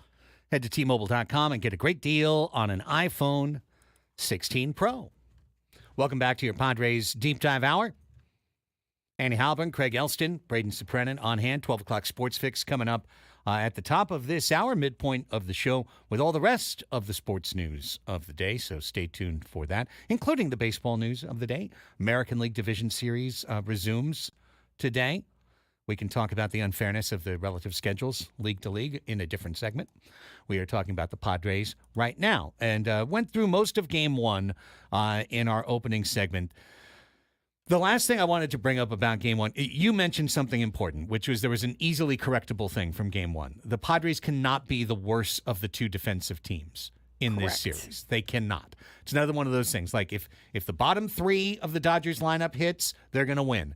If we're the worst defensive team of the two, they're probably going to win. Mm-hmm. It's going to be pretty rare that it doesn't kick the wrong way for us because we're supposed to be the better defensive team of these two squads. But by beating up Yamamoto, it did two things positive for San Diego in the series, a now and a later. In the sense of the now, it forced obviously a parade of six relievers into the game for Los Angeles. The numbers are pretty stark that just like the third time through the order penalty for a starter, seeing a reliever multiple times in a series gains advantage to the hitter. I even heard John Smoltz mention that during the course of the show. So while, yes, San Diego did use a lot of their high leverage relief in Game 1 as well, the fact that Annie, LA has to ride their bullpen harder than San Diego because of the starting pitching advantage that the Padres have and has been exhibited. Yeah. Because of that, the more exposure to LA's bullpen earlier, the better it is for San Diego in the series later. Yeah, it's not just a fatigue thing, though I think that will come into play at some point during the series if you continue to use these arms, which you're going to have to, right? You're going to have to ride them. But for the Dodgers, more so, I think, than the Padres. And even yesterday, seeing what happened with the Padres only using those two guys, and Alec Jacob really was in kind of mop-up time, you could call it, right? So you're also getting the looks at them, and the advantage goes to the hitter. The advantage goes to the hitter when you're seeing a guy over and over and over, and you're figuring out a way to time yourself up or get a hit against him or, know what's coming at some point. It was so fascinating to me what they did with Blake Trinan because he hasn't had a save of more than 3 outs since 2021. Yeah. And they brought him in the 8th. And he succeeded. There was some traffic in the 8th for sure from the Padres and also in the 9th, but they couldn't cash it in. But it was the most pitches he's thrown in 5 years for Blake Trinan. So you knew that he wasn't going to be used yesterday if they needed him. But you also just kind of wonder, what does that say for the rest of the series when they do have to face him, and that goes for any of their relievers. Same thing will go for the Padres relievers. If Mike Schilt ends up using a guy 2-3 times in a row, or there's just not that many games left, but maybe tonight or Tuesday and Wednesday, and there's a game 5 or something. The same thing goes, but it definitely is playing out in the Padres' favor more at this moment. So that brings you to Game 2, and when I said there's a bonus now and there's a bonus later, now let's get to Jack Flaherty, because remember, the Dodgers originally scheduled Flaherty Game 1, Yamamoto Game 2, and then they flip-flopped them. And the reason that was given was so that they would have optionality for a potential Game 5 because Yamamoto would be able to start on, it'll be 5 or 6 days rest, or Flaherty could start on 4 days rest, standard rest, or they could use both guys. So what I was thinking coming out of Game 1 was, okay, you've beaten Yamamoto and you've really kind of humbled him. He's not a great option for the Dodgers going forward now. That's knocking a table leg out under the Dodgers table. If you can do the same to Flaherty and put doubt into Flaherty's performance, now you're looking at a Game 5 going, well, we've got Flaherty, who we don't really trust. We've got Yamamoto, who we don't trust. Or we've got the bullpen that we've been riding for the entire series. And that's 3 options that aren't great for L.A. While for San Diego, it's as simple as, Dylan, here's the ball. Learn from Game 1. Yes. Better command, a little bit more within yourself, and we'll trust you all the way. Yeah, exactly. Flaherty never looked all that comfortable. And I don't know what he's battling. They talked a little bit about how it's okay, the velocity was down and his regular season starts to end the season. They're working on some stuff. They're fixing some stuff. He never looked like he was in full control during that whole start. And again, Jack Flaherty, he's a good pitcher, no doubt about it. He is not what the Dodgers expected to have in their game 1 and 2 if you ask them mid-season or at the start of the season. But that doesn't make it any there's no excuses, right? Like, you got to ride your guy, and you've got to go out there and put out your best option at that point. He pitched into the 6th, and the game was still somewhat close, so I thought that he helped the Dodgers in that sense. But when Fernando Tatis Jr. just absolutely scorches you for a home run in that first inning, it's you got to flush that real fast, right? And then Peralta gets a 2-out home run. By the way, for the Padres, they've scored 12 of their 24 runs this postseason with 2 outs. They are a 2-out machine right now.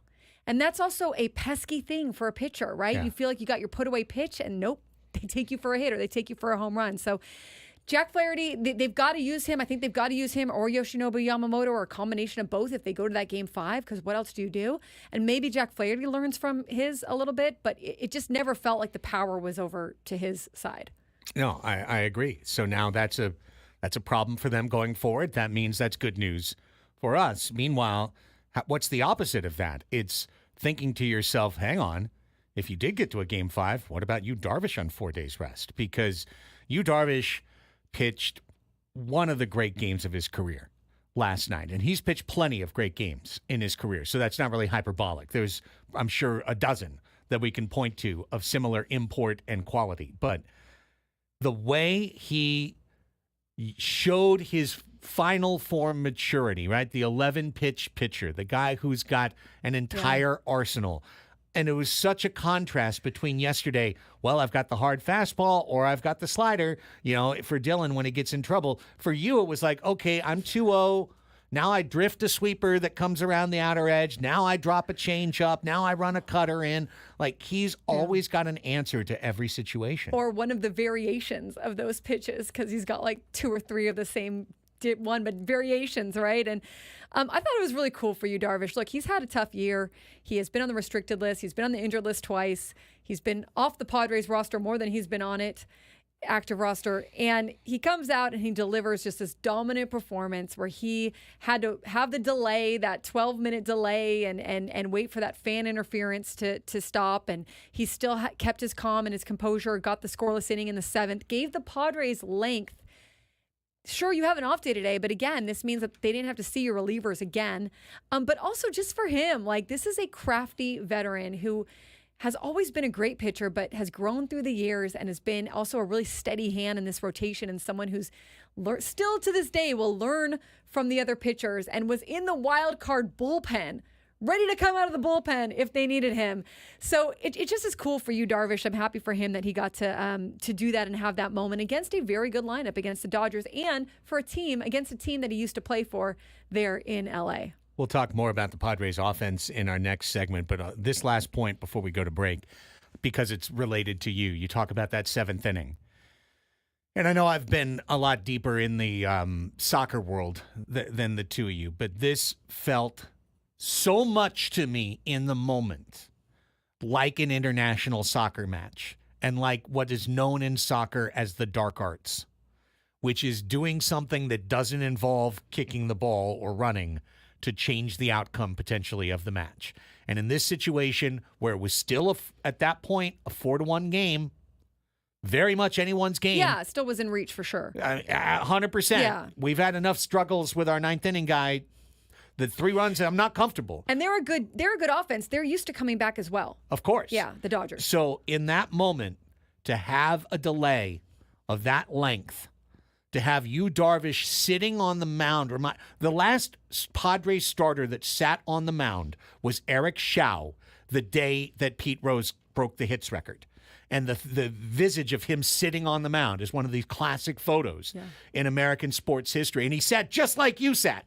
Like crouched like that, on his haunches. And I'm just like watching you on his haunches, and I'm going, this literally reminds me of something I would see at a U.S.-Mexican national team match in a CONCACAF where they're down by a goal and suddenly someone's faking an injury, someone takes a card, someone's rolling around on the pitch, someone's arguing, someone's yelling and shouting, and the only thing that's not happening is the game is not being played.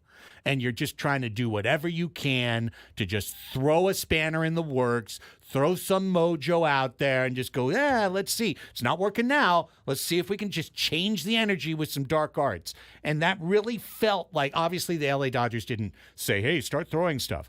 But they were perfectly happy to take advantage of you, Darvish. He walks the first guy, and I'm sure everybody was thinking the same thing, like, here we go. So the way you worked out of that was the best part of that amazing 7-inning outing. And Xander Bogaerts said after the game, those fans aren't stupid for the Dodgers. They were trying to ice him. So who knows? Again, it's like whatever is true or not doesn't really matter. It's whatever the players believe that ignites them to go do things, which usually matters in these situations. So they rallied around him and they all celebrated you after that inning, which was great. I also thought for you, the second inning, he had bases loaded, no outs. Gavin Lux gets the sacrifice, so then it's 3-1. But then Arise gets that double play catch, right? And inning over. So there was some good plays there and an ability for you to just kind of keep his composure throughout it all. When we come back, what the offense did to turn that game around and Manny's leadership moment and his tussle with Flaherty. Man, we got so much to talk about. But we're still only going to go till 2. We'll give Quinn and Chris their bite of the apple coming up at 2 o'clock. And Padres Deep Dive Hour continues after this quick timeout. So stay right there, everybody. Stay right there on the YouTube chat as well to San Diego's #1 sports station, 97.3 The Fan.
Listen to Sam Levitt's podcast, Inside San Diego Baseball, where Sam covers everything going on with your Padres. Find it at 973thefansd.com, the Odyssey app, or wherever you get your podcasts. One great thing about Sammy's stuff, too, all of those, just like all of our shows, archived on YouTube. I mean, last night, Annie, we did our Padres Hot Tub post game on the computer, so I was like right after the game in there, boom. And then I went out to the living room, popped up Sam's feed. The show had just ended. Yes. Went through because I wanted to hear Jesse's calls. I wanted to hear what he had to say. I wanted to hear what Schulte had to say.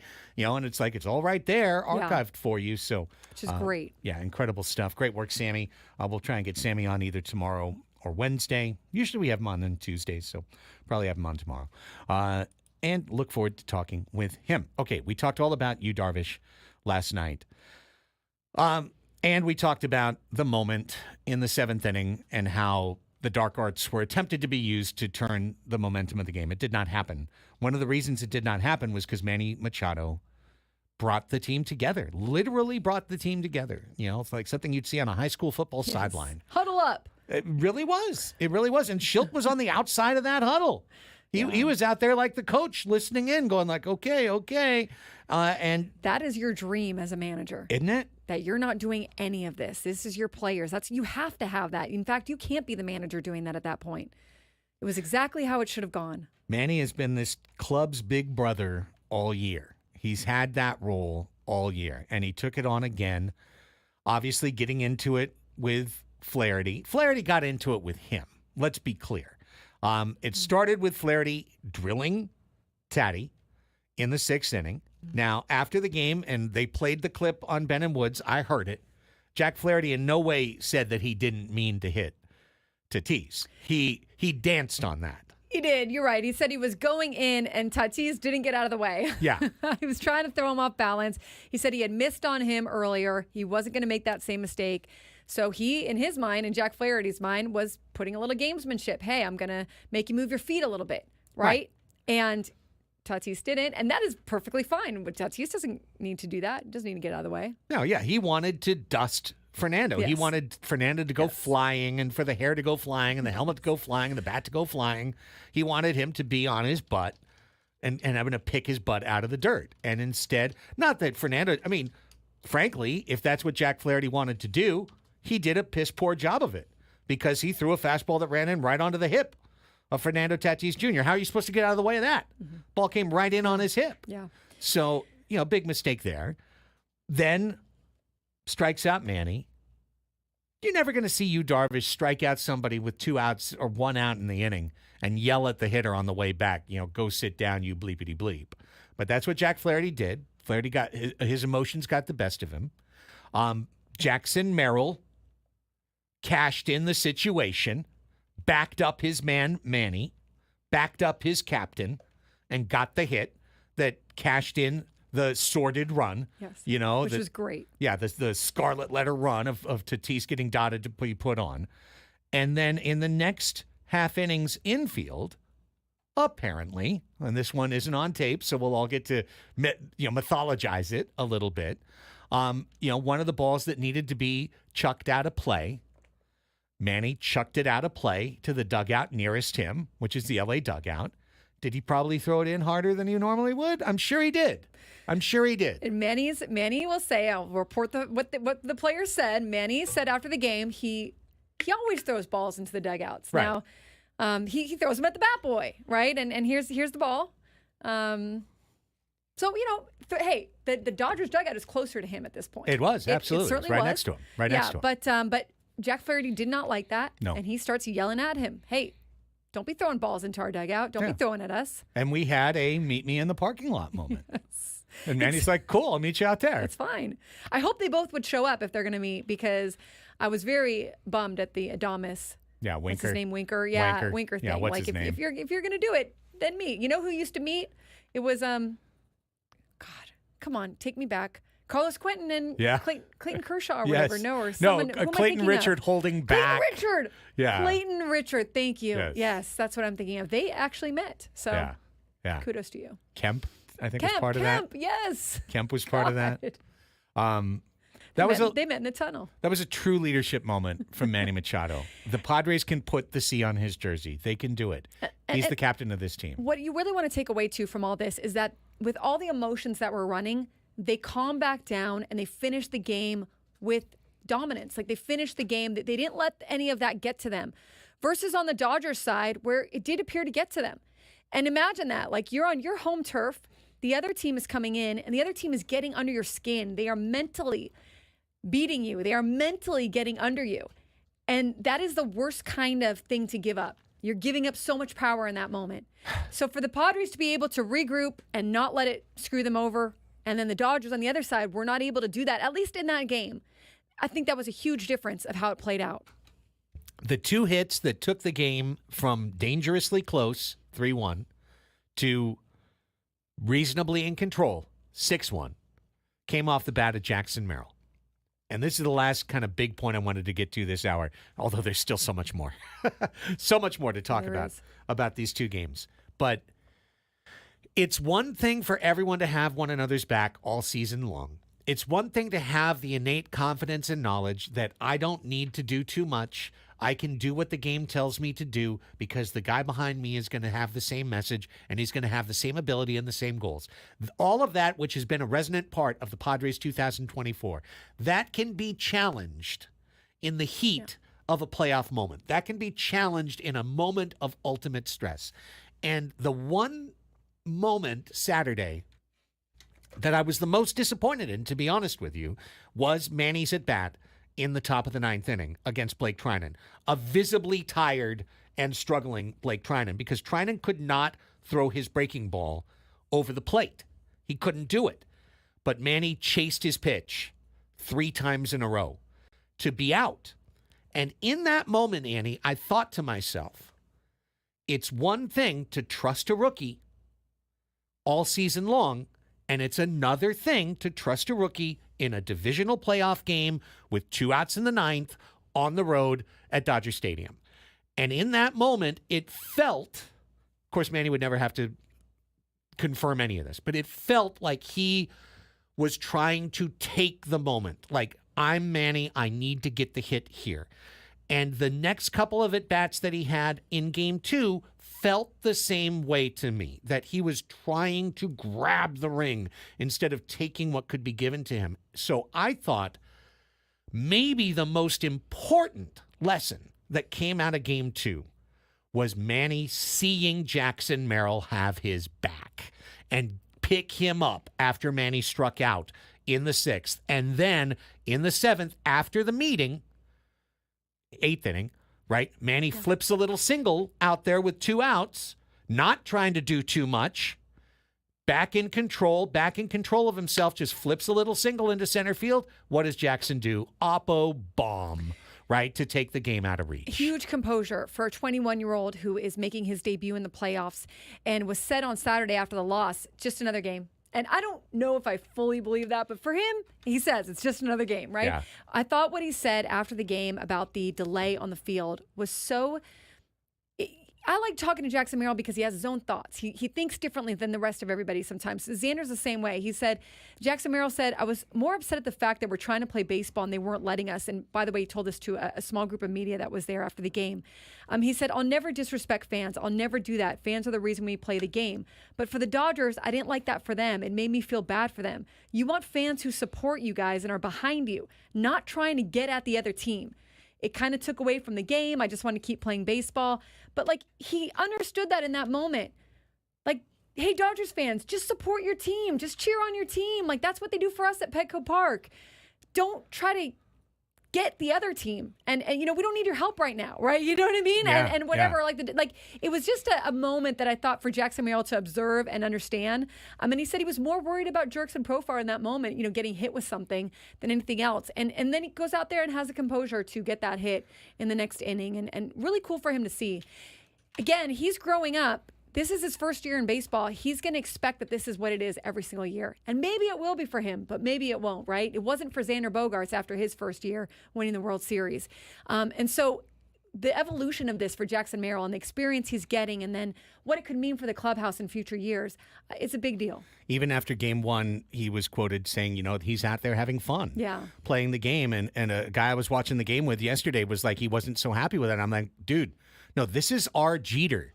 This is our Pete Rose. This is our guy who is there because he loves the sport, and even in a tough loss can find the love that brings him the confidence to propel him in the next game.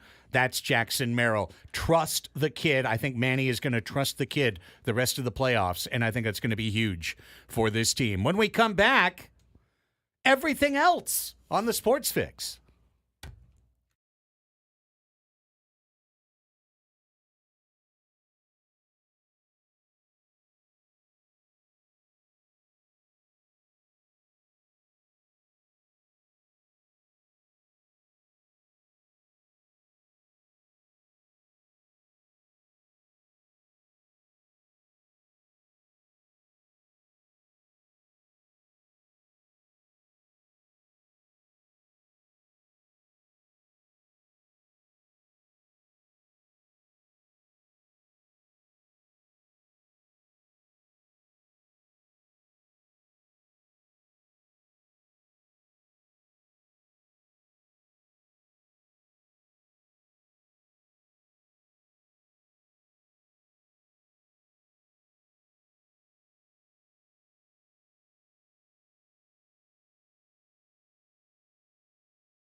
It is a beautiful day to be a Padres fan. Welcome back, everybody. Happy Monday to you. Lunch hour begins on 97.3 The Fan. Annie and Elsten, your midday hang with you on 97.3. Go until 2 o'clock with Annie Halbrin and Braden Soprenet. Craig Elsten here with you in our Odyssey studios. We've done 2 hours straight of Padres Dodgers, and that's pretty much what we're going to do the next 2 hours. But for a minute, let's get you caught up to date on all the sports news from the weekend here on The Fix.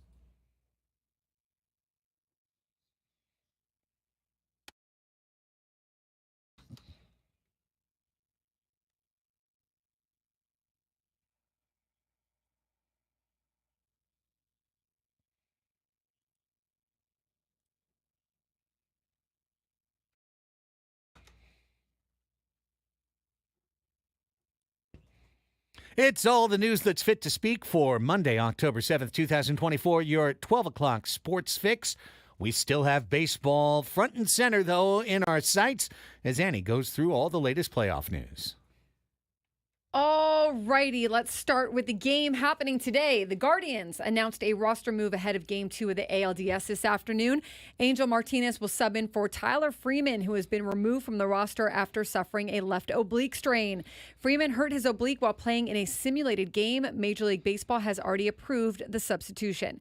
Clayton Kershaw, who spent the last 5 weeks rehabbing an ailing toe, will not pitch in this postseason no matter how far the Los Angeles Dodgers advance. We're closing the door, Roberts said Saturday afternoon. Kershaw underwent shoulder surgery last offseason and didn't make his season debut until July 25th. Then he exited his August 30th start in the second inning with what was diagnosed as a bone spur in his left big toe. Yankees left-hander Nestor Cortez played catch Sunday for the first time since going on the injured list with a flexor strain in his pitching elbow. The session went well, according to Yankees pitching coach Matt Blake. The 29-year-old Cortez has not pitched since September 18th, and it's unclear whether he will return to the mound this year. Both Freddie Freeman, left ankle discomfort, and Xander Bogaerts with a hamstring cramp made early exits in yesterday's game due to injury. It is not known whether they will be injured for Game 3 or be playing. We'll find that out as the days go on here and probably get more information today, because today is a workout day for both teams at Petco Park as the Padres beat the Dodgers yesterday to take Game 2 of the series and tie the series at 1-1. They'll have a workout day today. Both managers will talk. Both clubhouses will be open. I'm assuming it's probably going to be day to day, but we'll see. And then tomorrow, Game 3 between the two teams at, I believe, 6:08 p.m. Yes, 6:08 p.m. at 6:08. Petco Park. Wonderful. 6:08. But we'll push it like 2 minutes. 6:10. Yeah, we'll just push it a little bit. You hate these. No, you hate these 08s. Yeah, no 8s. No 8s. 10s are good. Here's the They did. What was yesterday? Yesterday was 5:08. It was 5:03. 5:03. That's right. 5:03. It's fine. Perfectly You fine. don't like the even number. No, the Tatis homer on 03, perfect. Okay. 08, don't know about that. Here's what I know. Braden is here with the playoff scoreboard. And as you said, we got games today getting started soon as well. Yeah, we got some games today. The American League will be in action today. We'll talk about that in just a bit. But National League yesterday, Mets and Phillies. This was a fun one yesterday. Mets jumped out to a 2-0 lead and then a 3-0 lead after putting up a run in the sixth inning to potentially take a 2-0 lead in the series, but then the Phillies answered with 3 runs in the bottom half of the sixth. But have no fear, the Mets answered yet again in the seventh with a home run to make it 4-3. Phillies put up 3 runs in the bottom half of the eighth inning, and you're like, well, looks like the Phillies are going to cruise to a victory. Yep. Bless you. Not so fast. Not so fast. It was the Mets again They with 2 sneezed runs at that notion. in the top half of the ninth inning to tie it up at 6. You thought maybe the Mets and Phillies would be going to extra innings, but the Phillies walk it off on a double down the line, and they win 7-6 in a thriller in the city of brotherly love. With the win, the Phillies are now even up the series with the New York Mets at 1 apiece. Nightcap. So they put Grimace. You could see him on the TV camera. He was like right behind home plate, but to the right. And like he was just like a seat in the stands in his Grimace costume the entire time. Yeah, I know. Just and sitting I'm like, there, how did sweating. he get this seat even? Like, because Paid some top dollar for that seat. they had to have. It wasn't like it was at the Mets. It was at Philadelphia. So Imagine the your funniest thing commitment to me. the bit. And he would just cheer and then hold his head in his hands and then cheer. But sitting in this hot grimace costume the entire time, right there on the TV cameras, like in TV sight. Padres in the nightcap beat down on the hilarious. Dodgers 10-2. It was a good game. Got up to a 3-0 lead. Dodgers loaded the bases against Yu Darvish in the second inning. He got out of there with just one run, and then the Padres added on from there on out. We talked about all of that in the first 2 hours of the show. Coming up later this afternoon at 1:08 p.m. Pacific time, it's the Tigers and the Guardians. It'll be Tariq Skubal to go against Matthew Boyd in a must-win game. If you're the Tigers, you don't win the Skubal game. Going back to Detroit, that's going to be tough. Yeah. Sledding to try to win 3 in a row. Guardians beat down the Tigers on Saturday, so we'll see if Skubal and company can even up the series this afternoon at 1 o'clock. As for the nightcap at 4:38 p.m. Pacific time, it's the Royals and the Yankees. Cole Reagans at 11-9 on the regular season and a 3.14 ERA will be going against Carlos Rodon, 16-9 with a 3.96 ERA. Cleveland leads the series over Detroit 1-0. The Yankees lead the series over the Royals 1-0. Anything like yesterday in the National League, maybe you got 2 more even ups at this point, but we'll see tonight. Should be a fun one. Divisional series will continue for the National League tomorrow. Phillies and Mets will get things underway at 2:08 p.m. Pacific time. Aaron Nola versus Sean Manaea. As for the Padres and Dodgers, that will start here at 6:08 p.m. Pacific time. Michael King, Walker Buehler. Those games will be on Tuesday before everybody's back in action on Wednesday. Look at the Major League Baseball playoff scoreboard. Now here's Craig with more. I got the rest of the story, as was once famously said on the radio. San Diego Wave FC, it's not over. CONCACAF is still a thing, but the NWSL playoff dream dwindled to a mere flicker Saturday night. The Wave, with only 4 matches remaining, really needed at least 9 of 12 points to have any chance. They fell behind too big, too early in North Carolina. Cary, North Carolina, trailing NC Courage 2-0. A valiant comeback attempt for the Wave, which we had on the laptop at Bottle Rocket Saturday, waiting for the Padres game. Hanna Lundqvist scored off a corner kick in the 85th minute, and then the Wave just pummeled the attacking 18 in the final 5-6 minutes. Chance after chance after chance after chance, including Maya Jones being saved. Diving stop in stoppage time. That was the difference. Wave do not get a point. They lose 2-1. So now 3 matches to go. 6 points out of a playoff spot. The most points they could get would be 9 by winning all 3. And then you'd need everyone else not to score any points, pretty much, or get any wins the rest of the year. So You need a lot. yeah, Wave NWSL dreams pretty much dashed. CONCACAF, they're 3-0 in group play. Outstanding chance to win their group and move on and fight for the CONCACAF Women's Cup. So that's still to come. Yesterday, the Orlando Pride finished off their first NWSL Shield, beating Houston 2-0. The Pride are undefeated with 3 matches to play. They are 17-0-6 on the season. Wow. Damn. Yeah. Go a whole year and don't lose? Guess you should win the Shield. Yes. They won the Shield. By the way, I saw some people from the Wave naturally put something up, and I don't blame them. The NWSL decided this year to redesign the Shield, which is now made by Tiffany, and it's big. Nice. And it's beautiful. Like Tiffany, the little Tiffany blue Company? box Tiffany? Yeah. Okay. Exactly. Yes. Tiffany. What would you call them? Jewelers? Jewelry Yeah, manufacturers? yeah. They made the- Manufacturers of Something fine like that, things. They made the Yankees logo. Yeah. Yeah. So now the Shield is sexy and beautiful and brilliant. The one that they gave the Wave for winning the Shield last year straight up looks like a small dinner plate, something like you would serve, like, here's tea with crumpets. Like your graphics intern did it or something. I'm not even kidding. It's like you couldn't even fit a personal pan pizza on it. It's that small. Oh, wow. So there was some really funny stuff where after this was announced, they photoshopped the new Shield in with Alex Morgan holding it. And it's like, Yeah. okay, that's much better. Can you get a redo? Can Yeah. they send out a new one? Quick little redo would be nice. Nonetheless, congrats to the Orlando Pride. The Las Vegas Aces were the two-time defending WNBA champs, but the New York Liberty have been the best team in the league this season. They made it known yesterday, knocking out the Aces in Vegas in Game 4 of the WNBA semifinals by a 76-62 count, 21 for Sabrina Ionescu to power the Liberty to victory. New York will await the Game 5 winner between Connecticut and Minnesota.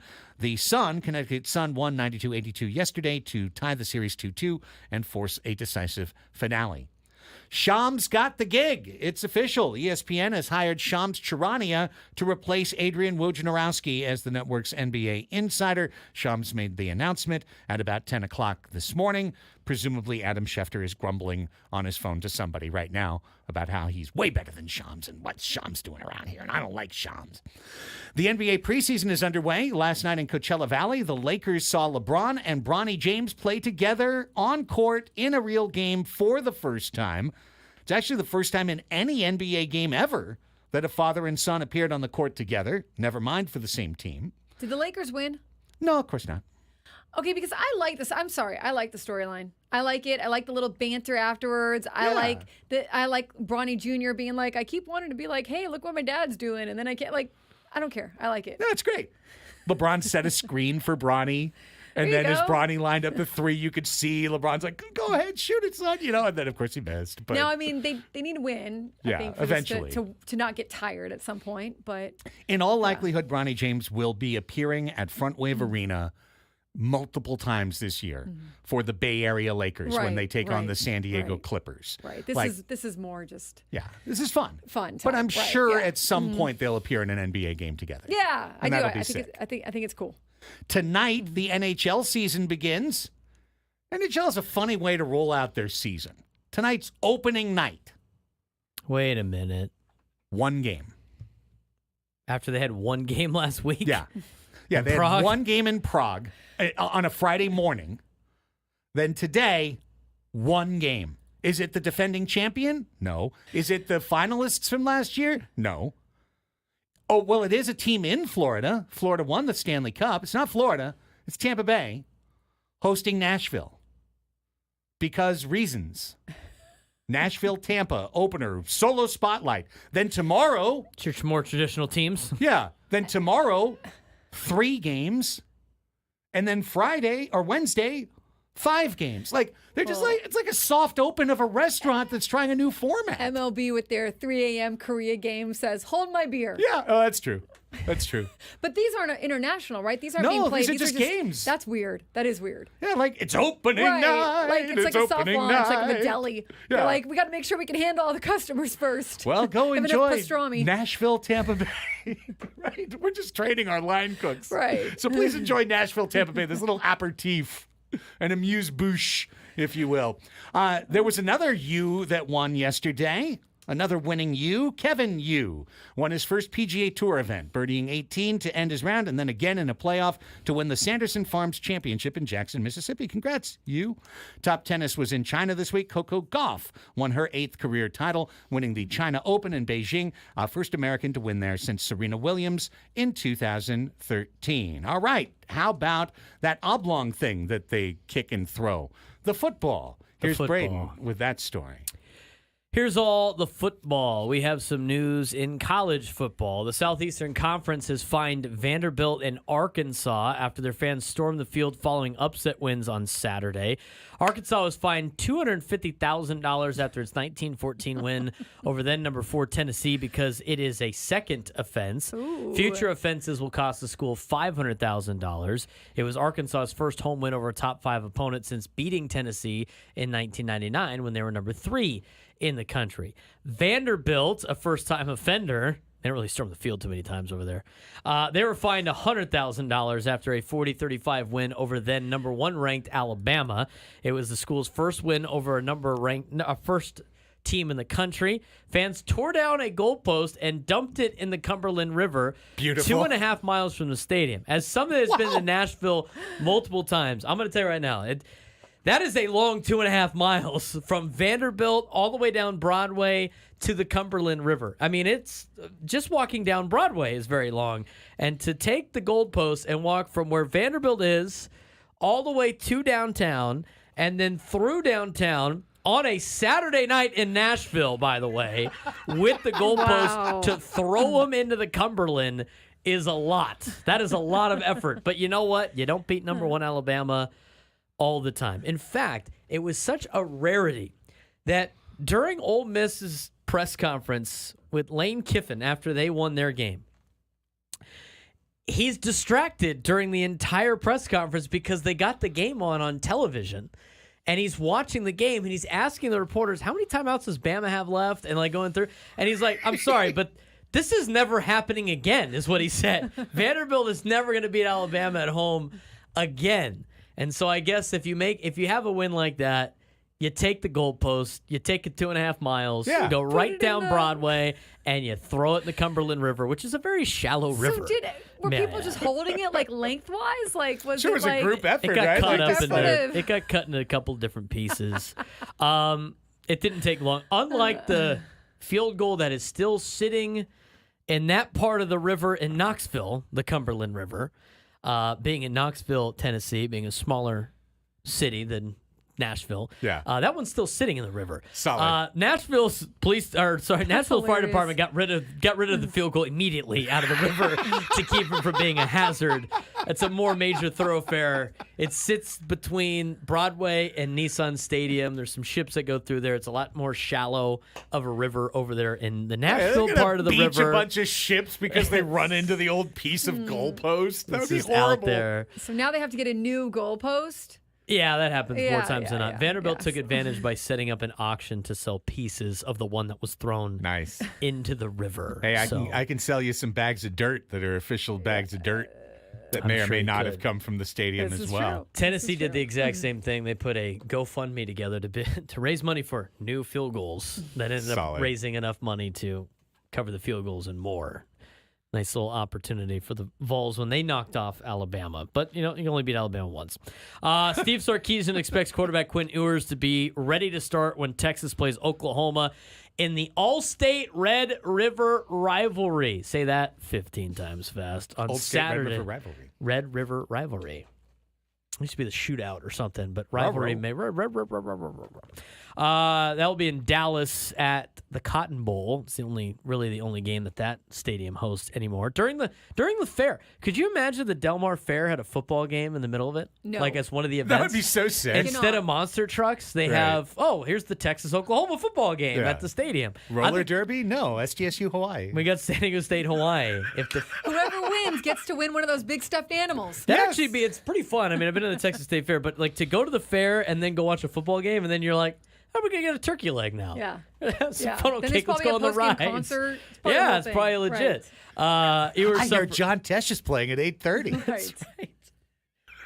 Out here in California, we got the kickoff between Maybe I'll San buy a Diego jacuzzi State and afterwards. Hawaii, and Definitely then gonna look at one. Yes. Slightly Stupid is the chopper. post-game concert.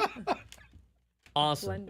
Blender. Ewers suffered a oblique injury while throwing across his body. Was replaced by Arch Manning in Texas's victory over UTSA on September 14th. Manning starting the past two games over UL Monroe and Mississippi State. So expect Ewers to be back.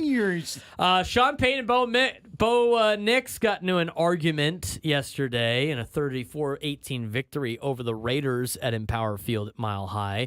If Broncos rookie quarterback Bo Nix had not been I introduced enjoy a to good brookie. Game Day Sean before Sunday, he certainly was. Within 1 minute and 39 seconds left in the third quarter, the Broncos win as Game Day Sean got into a heated exchange after a potential touchdown pass from Nix to Troy Franklin fell incomplete. They have buried the hatchet.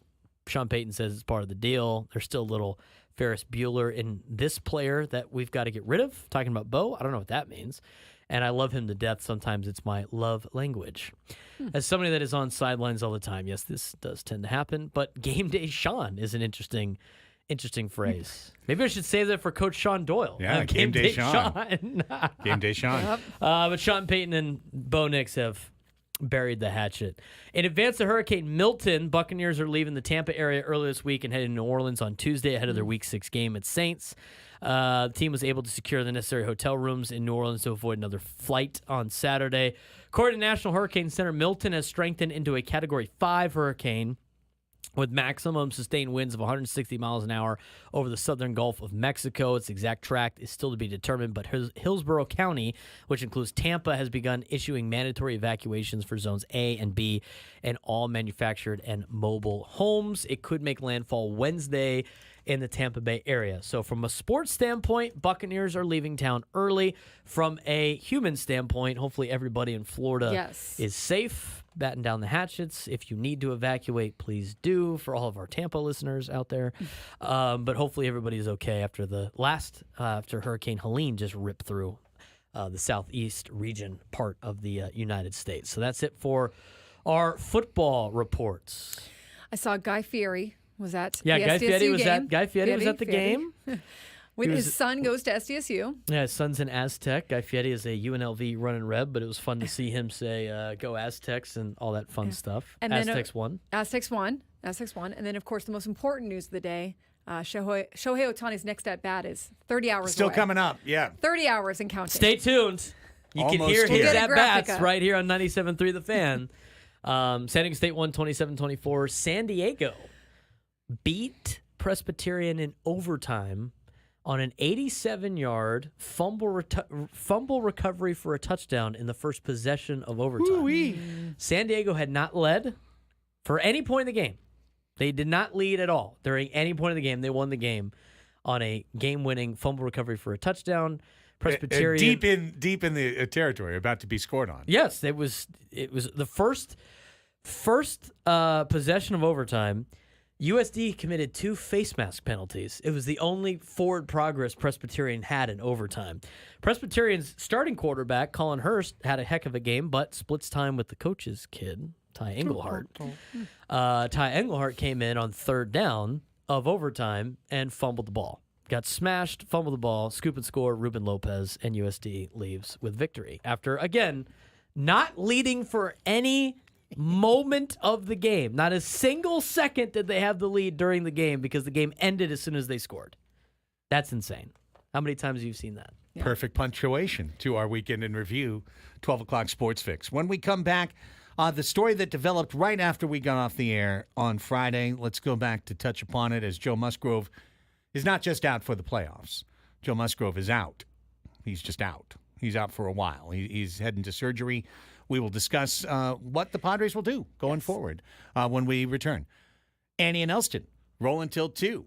Loving talking Padres playoff baseball with you right here on San Diego's #1 sports station, 97.3 The Fan.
Football season's underway, and if you want to beat the books, you have to cash the ticket. That's the name of the podcast to help you bet smarter.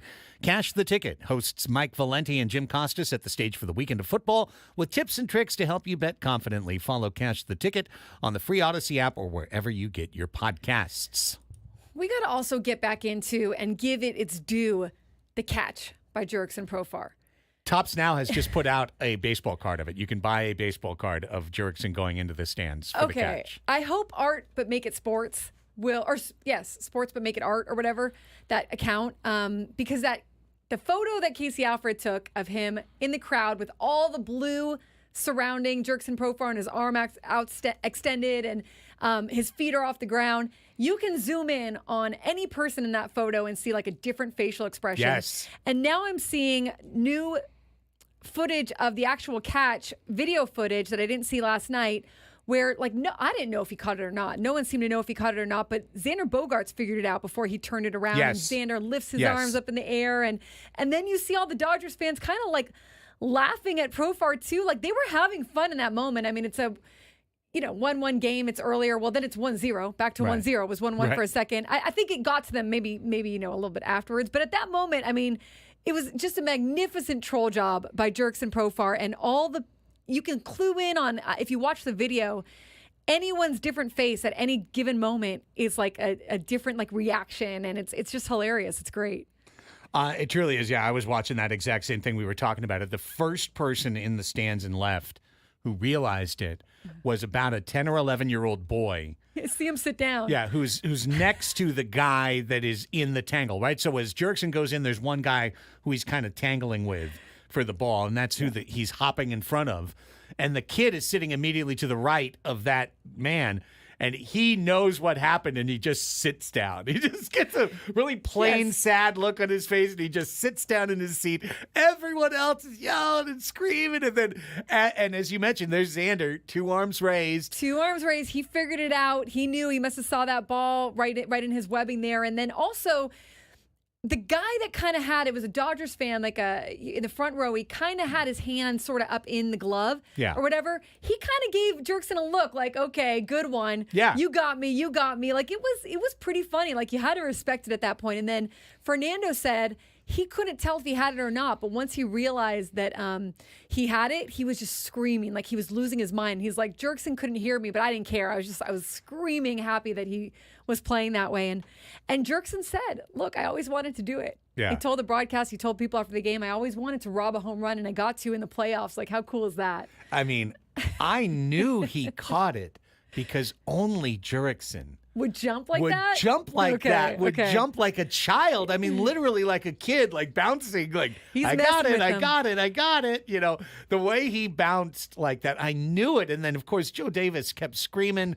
The Fox score box, like, rotated and fired fireworks said and home shot. run on the screen. It went to 1-1 on the scoreboard And on the screen. Mookie's rounded second, waving to his Yeah. wife in the stands, going like, I got you, honey. Oh.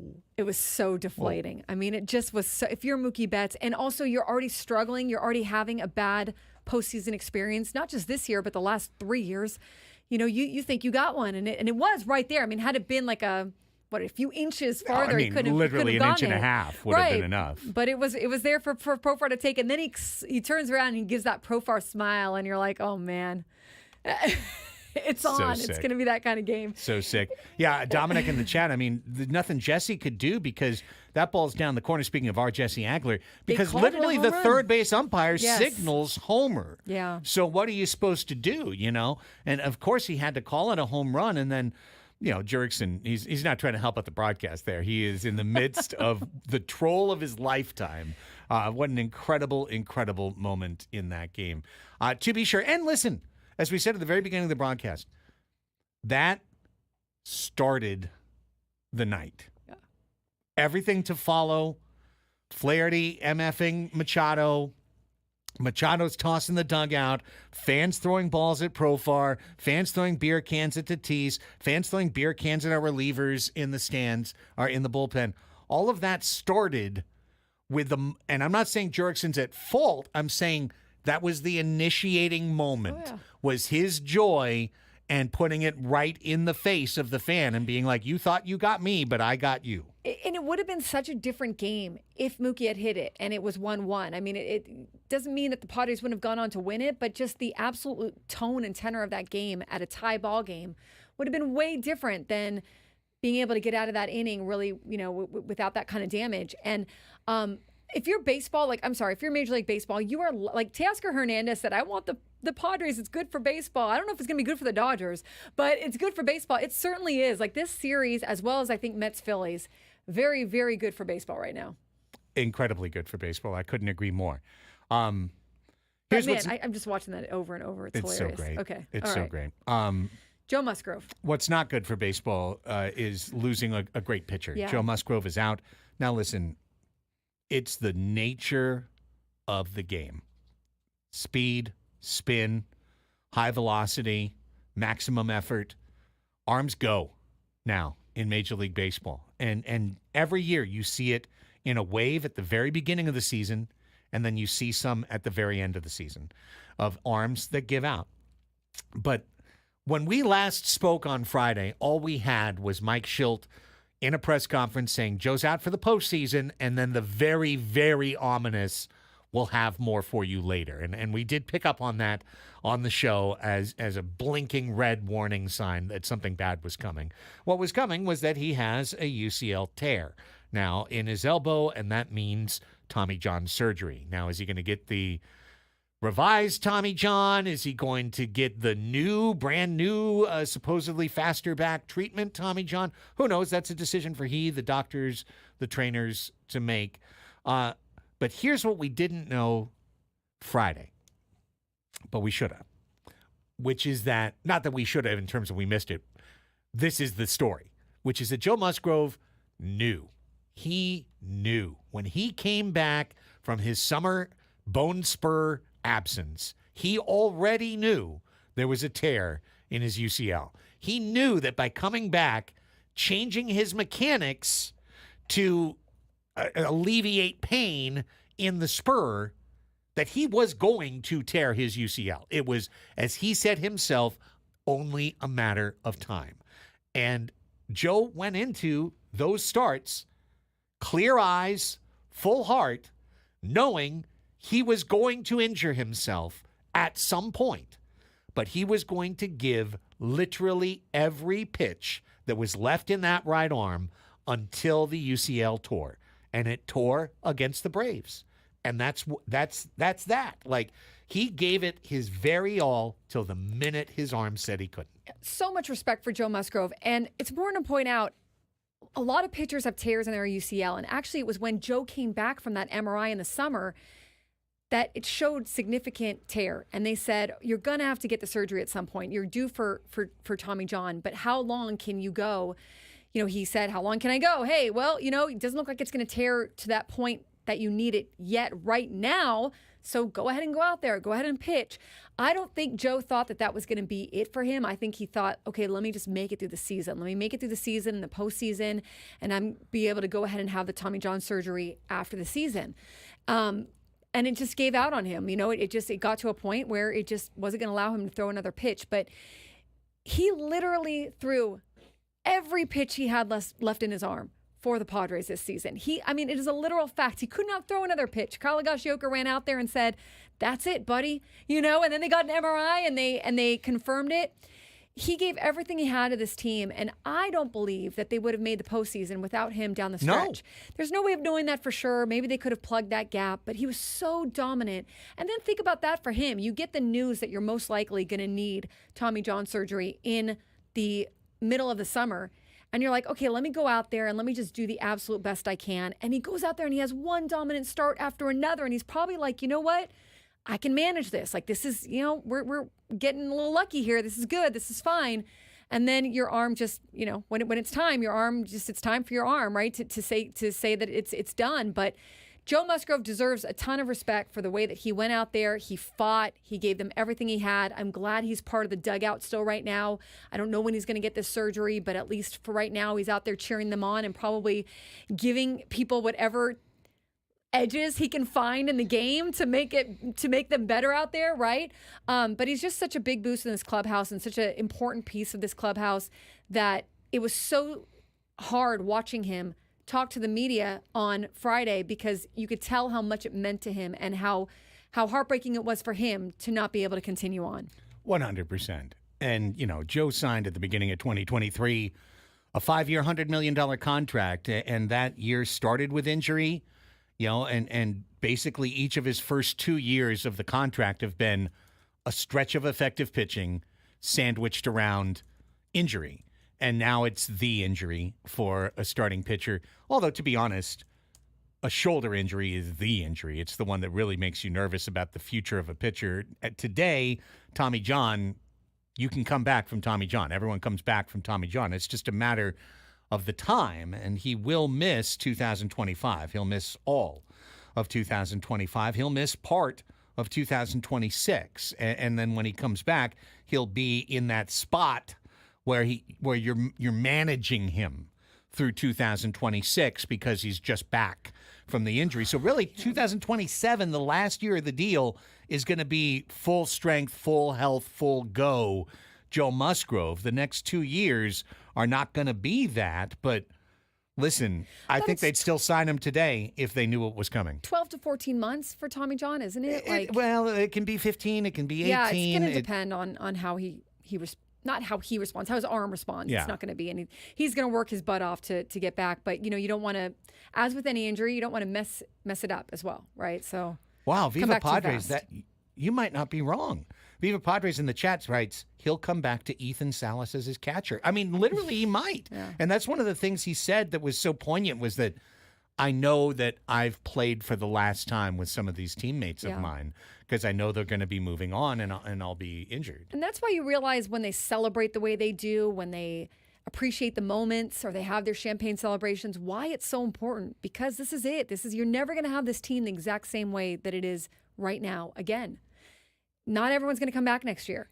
People are going to be done. I mean, not everyone's career is going to continue, so that's why it's so important to them. That's why it means so much to them when they do get to celebrate like that. Coming soon to Singing Hills, the Saquon Arm Rehab Center. Do a set of commercials next year. When I'm here working out my arm, afterwards, this burrito is delicious. It was part of our whole summer, Eddie. How many times did you see that commercial?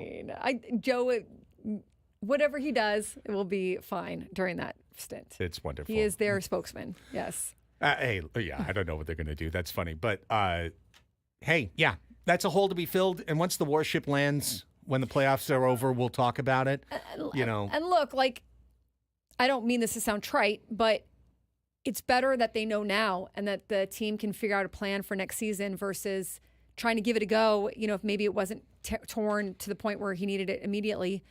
And then finding out in spring training of next year, they can formulate some kind of plan now, and Joe can start on the rehab now, get the surgery now versus 4 or 5 months from now. So let's take a break. It's 12:42. We've actually gone a little long. So here's what we're going to do. We're going to talk a little more Padres in our next segment, and then we will line up at 1 o'clock our silly game, just so we stay on clock. Today's silly game, by the way, is Anybody Knows. It is the game of ridiculously easy trivia. And up for bids today is a pair of tickets to see Sublime with Rome at Gallagher Square on November 23rd. So we got concert tickets once again. That will be at 1 o'clock, though. We're going to wait so that we don't torch our clock. So next segment, we'll look at a couple of things that the Padres can be working on for Game 3 against the LA Dodgers. Talking Padres all the way till 2 o'clock. It's Andy and Elsten here with you on San Diego's #1 sports station, 97.3 The Fan.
So here's a story I found during the break. And again, if you're tuning in, because this is normally our silly games time on Annie and Elsten, we're just going to push it till 1 o'clock because we didn't want to mess up the clock. So I was looking up via one of my buddy's newsletters the last time that Major League Baseball forfeited a game, that they had an on-field incident involving stuff being thrown out of the stands that led a game to actually be forfeited. And isn't it interesting that the last time it happened was at Dodger Stadium? It was a while ago. It was August 10th, 1995. And the very last LA Dodger souvenir baseball giveaway game. There's not been a souvenir baseball giveaway game since probably the same way that there's not like a mini bat giveaway game anymore. Yes. A mini wooden bat. They used, when I was a kid. 50,000 people with mini wooden bats. Yes. That was a regular yearly giveaway when I was a kid.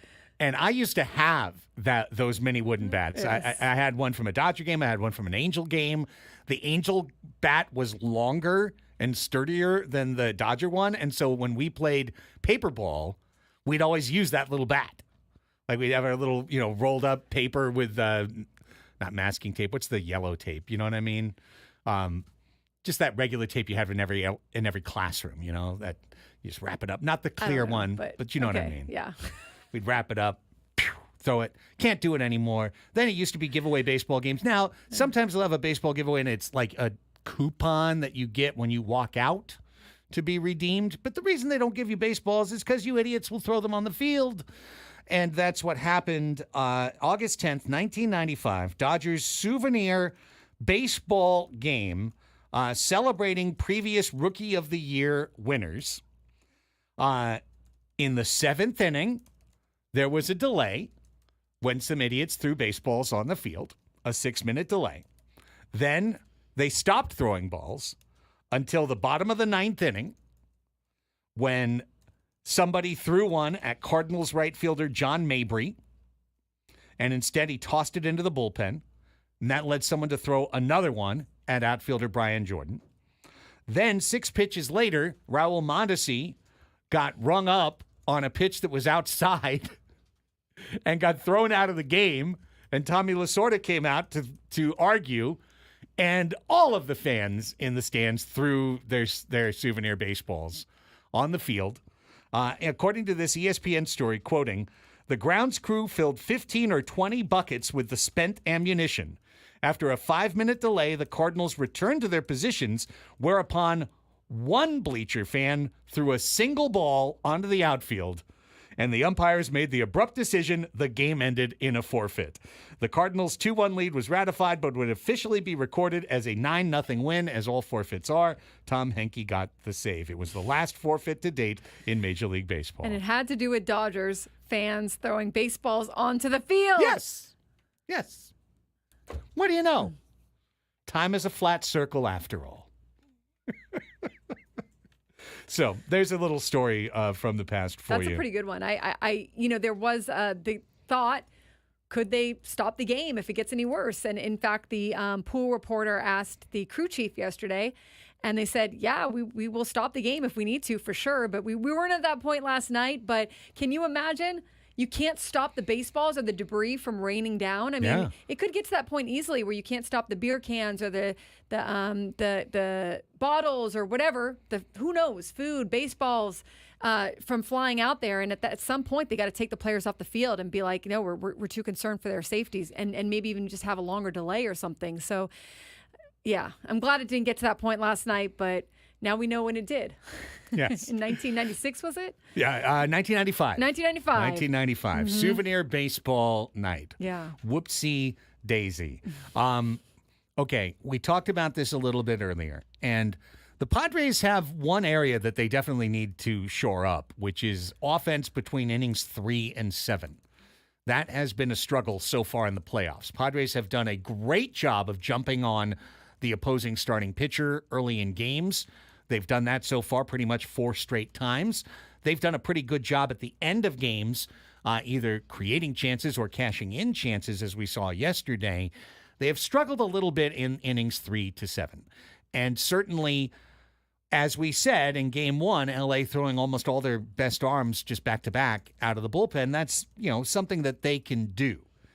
But I think we already saw, Annie, some of the examples of how this is going to pay off for the Padres. Because just yesterday, Ryan Brazier pitched for the second straight game, right? And Brazier had to pitch up and down multiple innings on Saturday.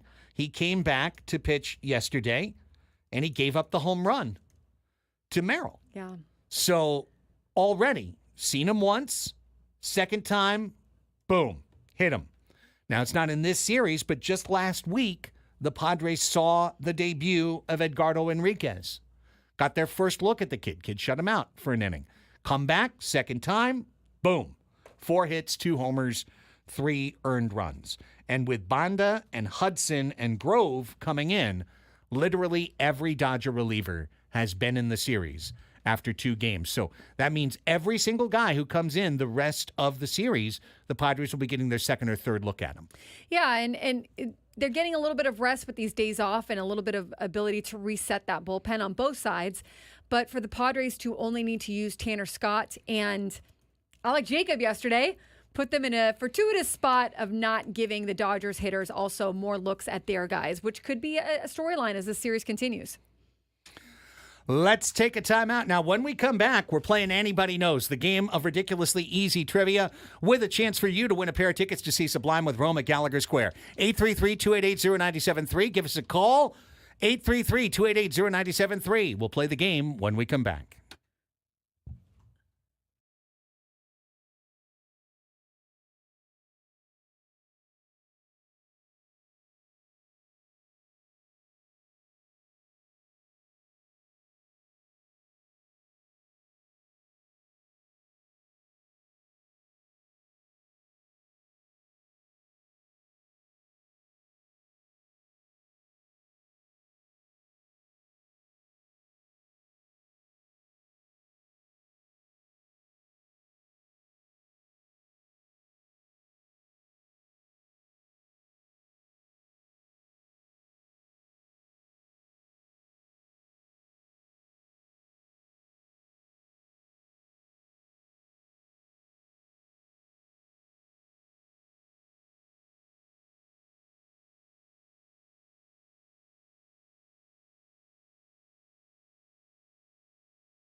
Hour number 4 of the program. Welcome back, everybody. A victory Monday on Annie and Elsten, coming off a gigantic National League Division Series victory over Los Angeles. Series tied 1-1. Going back to Petco Park for games 3 and 4 on Tuesday and Wednesday. Best of 5. All knotted up. We have spent 3 hours talking Padres baseball with you. Annie Halbern, Craig Elsten, Braden Suprenant, all together in our Odyssey studios. Now, every day we take a quick departure to play a silly game. Normally we do it at 12:40 because we've been so Padre-laden it got kicked to 1.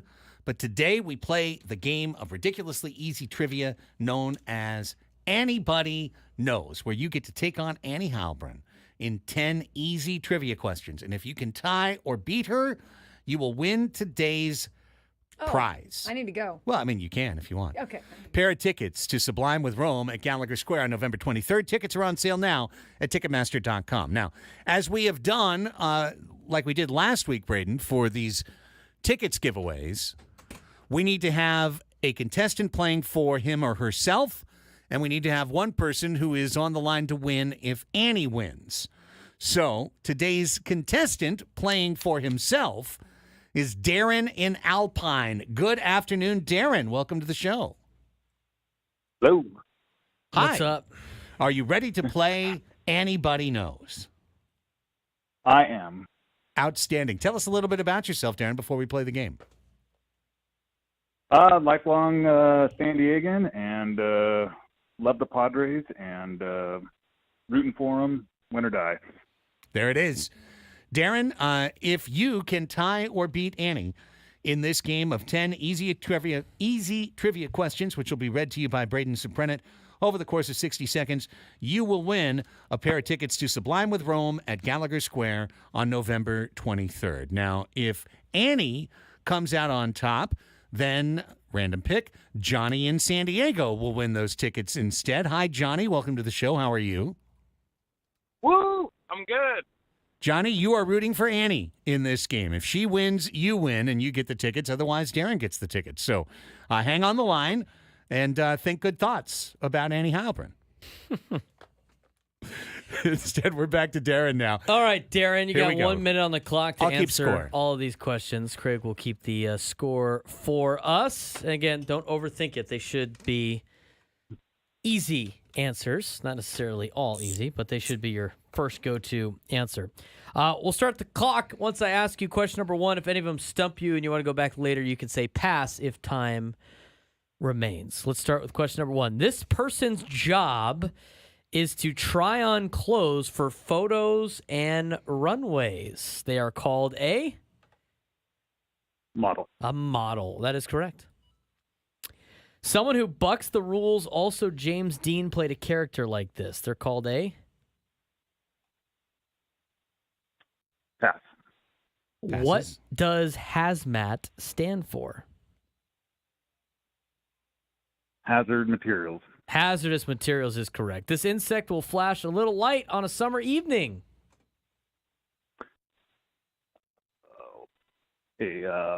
Pass. Driving faster than the legal speed limit is called? Speeding. Speeding is correct. Glue when it's drying, also poor fashion sense, would be? Oh. Pass.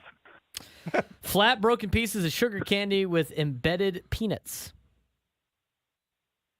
God. Oh, geez. Pass. The land on the tundra is known for being this. Frozen. Frozen is Yes. correct. The ledge at the bottom of the window. It's called a what? A window what? Steel. The windowsill Ledge. is correct. What's the name of the robed religious men of the Buddhist monastery? Robed. What is the name of for the robed religious men of They're the Buddhist? robbed. It's different. They have no robe. That's right. The robed religious men of the Monk? Buddhist monastery. That'd be a monk. That That is is a monk. correct. That is correct. All right. Someone who bucks the rules is a blank. Cheat? I don't know. That'd be a rebel. The insect with a light on a summer evening. God, this is so easy. Need an answer. Fly. Time on the collar. Yeah, And Firefly. that's gonna bring an end to it. But you got 6, Darren. Well done. Well done. terrible. Glue when it's drying, also poor fashion taste would be Tacky, tacky, yeah, and then peanut brittle. But hang on right there. Johnny's feeling encouraged. Darren's score is locked, and now it is Annie's turn to play the game of Anybody Knows. Who am I playing? You are playing against Darren. Your fellow Alpine resident. Oh, right. Yes, and you are playing on behalf of Johnny. If you Okay. win, Johnny gets the tickets. So, Okay. Here we go. This person's job is to try on clothes for photos and runways. Model. Model is correct. Give a little time to get you back on the screen. Someone who bucks the rules. Also, James Dean played a character like this. A rebel. Rebel is correct. What does hazmat stand for? What? House. It's not an acronym. Oh, what does haz? Yeah, I was going to hazmat. make something up. Hazmat stands for don't dump your dirty syringes and I mean, true. toilet things It- into the places where people could touch them. Hazardous materials. Because that's yeah, hazardous hazardous material. materials, Because yes. it's hazardous Uh-huh. This material. insect will flash a little light on a summer evening. A little light bug. Wait, a light bug? A what? No. That would be a No, it's firefly. a firefly. A firefly. Driving faster than the legal speed limit is called what? Speeding. Yes. Speeding is correct. A little light bug. I just want a little light bug. Do Such I a have pretty my little light pet? bug. Glue when it's drying can be described as this or poor fashion sense. Glue when it's drying. Going hard? Or poor fashion sense. Cement? That'd be Like- tacky. Tacky. Tacky. Oh. This is quite a battle. Here we Flat go. broken pieces of sugar candy with embedded peanuts is called. Flat broken pieces of sugar candy with embedded peanuts? Mm-hmm. Yep. Sugar candy with embedded peanuts? Sugar peanut sticks? Rocks? Sugar peanut sticks rocks is incorrect. That would be peanut brittle. Peanut brittle. Peanut brittle. The Delicious. land Yes, on the tundra is known for being this. The land on the tundra is known for being icy. Yeah, that's about the same. Yeah, frozen. The frozen tundra of Lambeau Field. The ledge at the bottom of the window is called a window what? Sill. Sill. What's the name for the robed religious men of the Buddhist monastery? For the game. They're called what? Monks. Monks They are is called correct. monks. Did I win? 7-6. No. Wait, I got the 7 or I got the You 6? got the 7. You got the 7. Oh, So Darren, Johnny I'm sorry. I thought that I Churro definitely wins. lost that one. Indeed. Johnny Churro picks up the tickets Oh, congrats, Johnny Churro. to Gets see the Sublime with Rome. So sorry, Darren. By one. By one. That was it. By Yeah. one. Those were some tough ones. Yeah, Firefly got you both. Yeah, I So did Tacky. I know it in my head. I can see it in my head. The little Yeah. bug with the little butt that like lights up. Yeah, but- Hazmat. Hazmat, I Yeah. thought was an acronym, which I was going to have to Hazardous make up. Material. Yeah. Yeah, but it was question 2. Darren didn't get. What was question 2 again? That's the one Darren missed. That's That would be the rebel one. the rebel. Ah. Yeah. Someone who bucks the rules. Yeah, rebel. That was the. That was the decider right Well, there. the whole James like rebel without a cause. thing, Yes. sort Well, of, Johnny's yeah. a rebel with a cause. Now the cause is to go to Sublime with Rome, and you have provided him the tickets. I will say, Hey. I don't know. I know what peanut brittle is. I don't know if that description would have described peanut brittle. to Right, because me. it Yeah. seems like a more solid. I thought with the way it Yes. sounded was like more of like a like rocks, like a you know, Yeah. I like rock candy. Rock rock candy, candy or yeah. something. Yeah. I don't know. All of that candy is made at like those old timey candy shops, like in Old Town and Julian and stuff. Yeah, it's Candy cigarettes. the nature Yes. of Anybody Knows is that when you're gonna get beat, it's gonna be on something that it's like, that was a tough. wait, what? For one. You know? Yeah. Huh? What? Peanut? What? Sugar candy with Peanut. peanuts inside it? What is that? Oh, it's peanut brittle. what Yeah, it yeah, is. yeah, brittle. yeah, yeah. There it is. Brittle. The brittle of peanuts.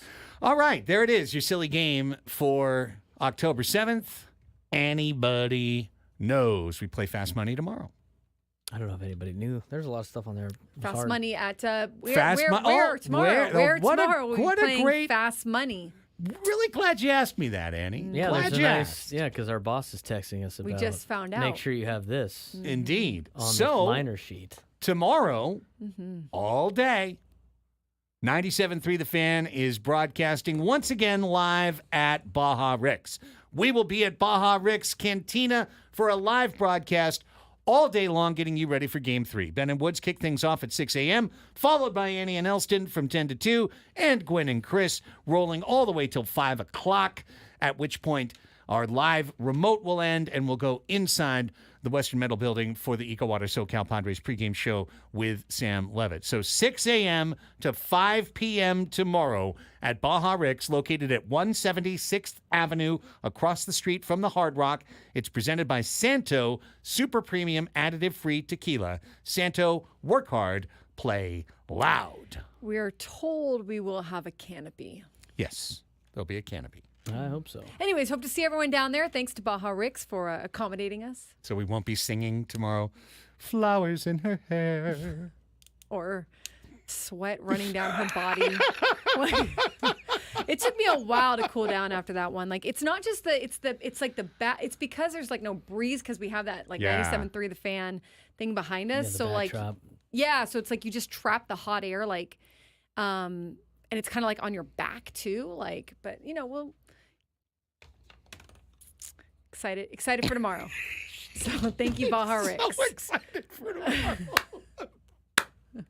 Fired up. Fired up. Yep. It's going to be that long day. Let's go. Look forward to seeing everyone out there. Yes, we do. Absolutely. And I'll have my big sun hat on again. Yep. Oh, nice. You going to put the zinc on your nose this time? Because tomorrow, Maybe. I think you should. I mean, Craig last time looked like he was ready to go to the beach. It's chilled off a little. It's cooled off a little tomorrow bit. is expected to be 75, 77. Oh, definitely the zinc down on the there, nose. down there. So that means, East County, you're at like 80 something. So Yeah. it's still pretty hot for September, Yeah. October, whatever month we're in. It'll be fine. That'd be It'll October. be great. We're playing It'll be playoff great. baseball, and it's October. Yeah, it's Come on, October. come on. Yeah. That's terrific. Game 3 tomorrow, 6 o'clock. All Baja right. Rick's live broadcast. Here we go. All the way through. Ready Can't to wait to roll. be there. Can't wait to be Super there. excited. See all y'all. It was wonderful to see so many great people out there. Yes. We heard so many cool things. People who've listened. One of my favorite comments to get, because the first remote we did was like 3 months into our show, and it was like, "Hi, we're getting to know you, and we think you're okay, maybe." And then come October, I heard multiple people at Baja Rick's. And I'm not just making this up. This isn't one of those many people say. People are saying it all the time. Folks who came up to us during a break and said, like, "Hey, you know what? I was a big fan of the previous show. And I'll be honest, I was skeptical. I didn't know what to think. But now I've listened to you guys, and I'm so happy you're there. And I'm happier now than I was before. And this show is great, and it's everything I want."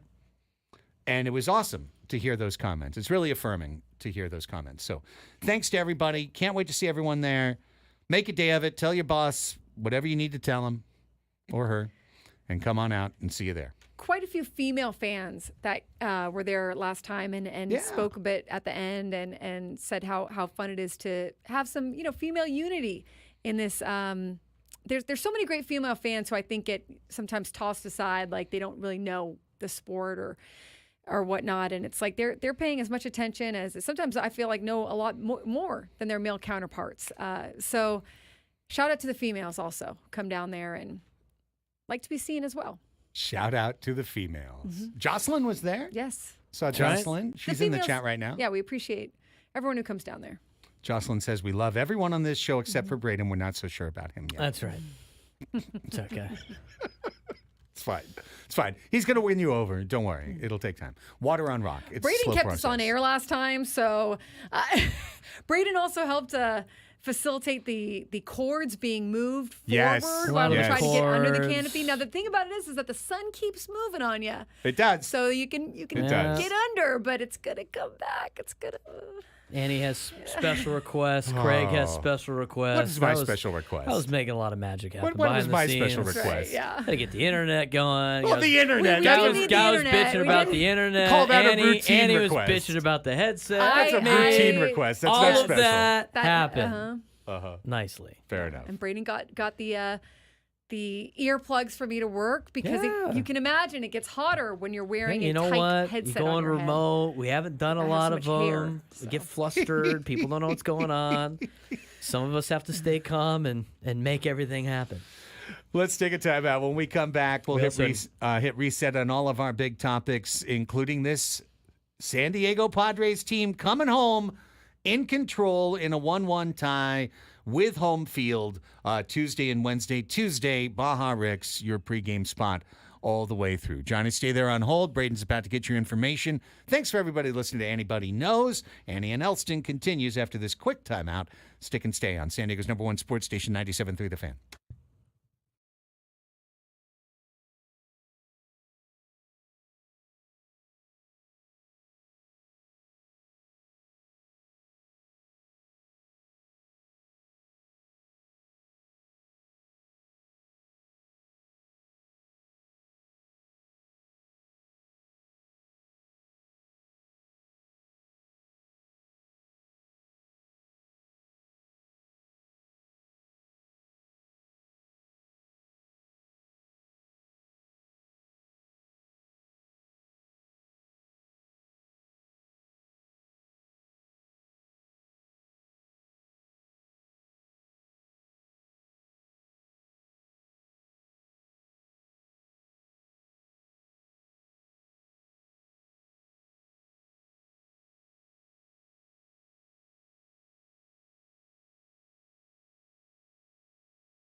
Join 97.3 The Fan tomorrow at Baja Rick's Cantina for a live broadcast all day long, getting you ready for Game 3. Ben and Woods kick things off at 6 a.m., followed by Annie and Elsten from 10 to 2, and Gwen and Chris from 2 to 5. Baja Rick's is located at 176th Avenue, across from the Hard Rock. Hard Rock? Sounded like The Hard Rock. The Hard Rock. Yeah. Where did my British person just jump out of me? It's kind of northeast. Hard. Park the car, Rock, yeah, the Hard Rock. Hard Rock. I meet Craig at the Hard Rock. It's presented by Santo Super Premium Additive-Free Tequila. Santo, work hard, play loud. You had some of that already? No, but it Hard sounded Rock. like it. Hard Rock. We're just a little bit drained, going every night, post-game shows and, It's a and go, everything. go, go. It's playoff time. It's playoff time.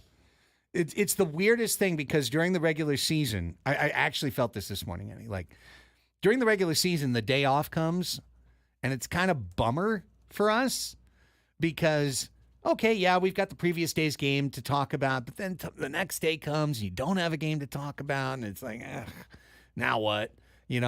And so it's like the regular season off day is kind of like, Playoffs, I'm like looking forward to the off day. Like, whew, you mean I'm not going to go through the emotional ringer tonight? Awesome. Let me rest.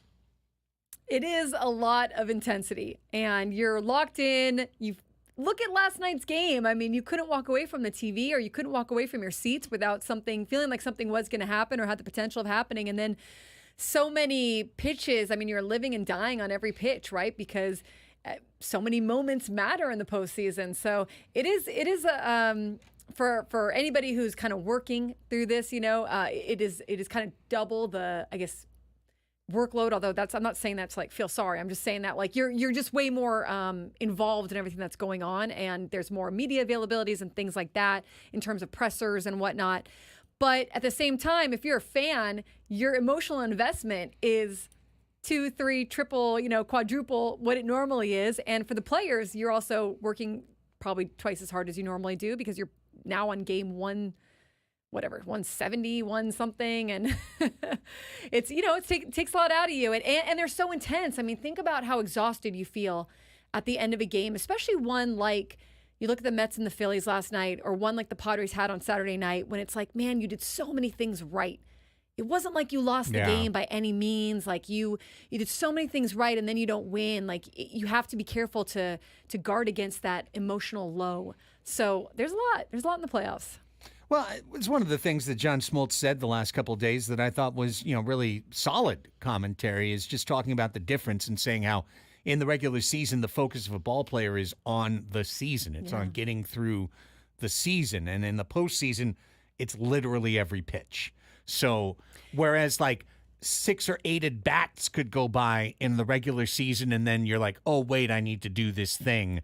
In the postseason, it's every pitch of every at bat, maximum lock in. And how do you make sure you capitalize on every opportunity and don't give up anything along the way and don't cost anything? And I mean, and that's kind of what's good about the way that the Padres have been playing to this point, because they have been going forward with that mentality really the whole season, but especially since after the All-Star break, of how they were going to play postseason baseball. For them, I think this is just an extension. They're not really changing much of anything.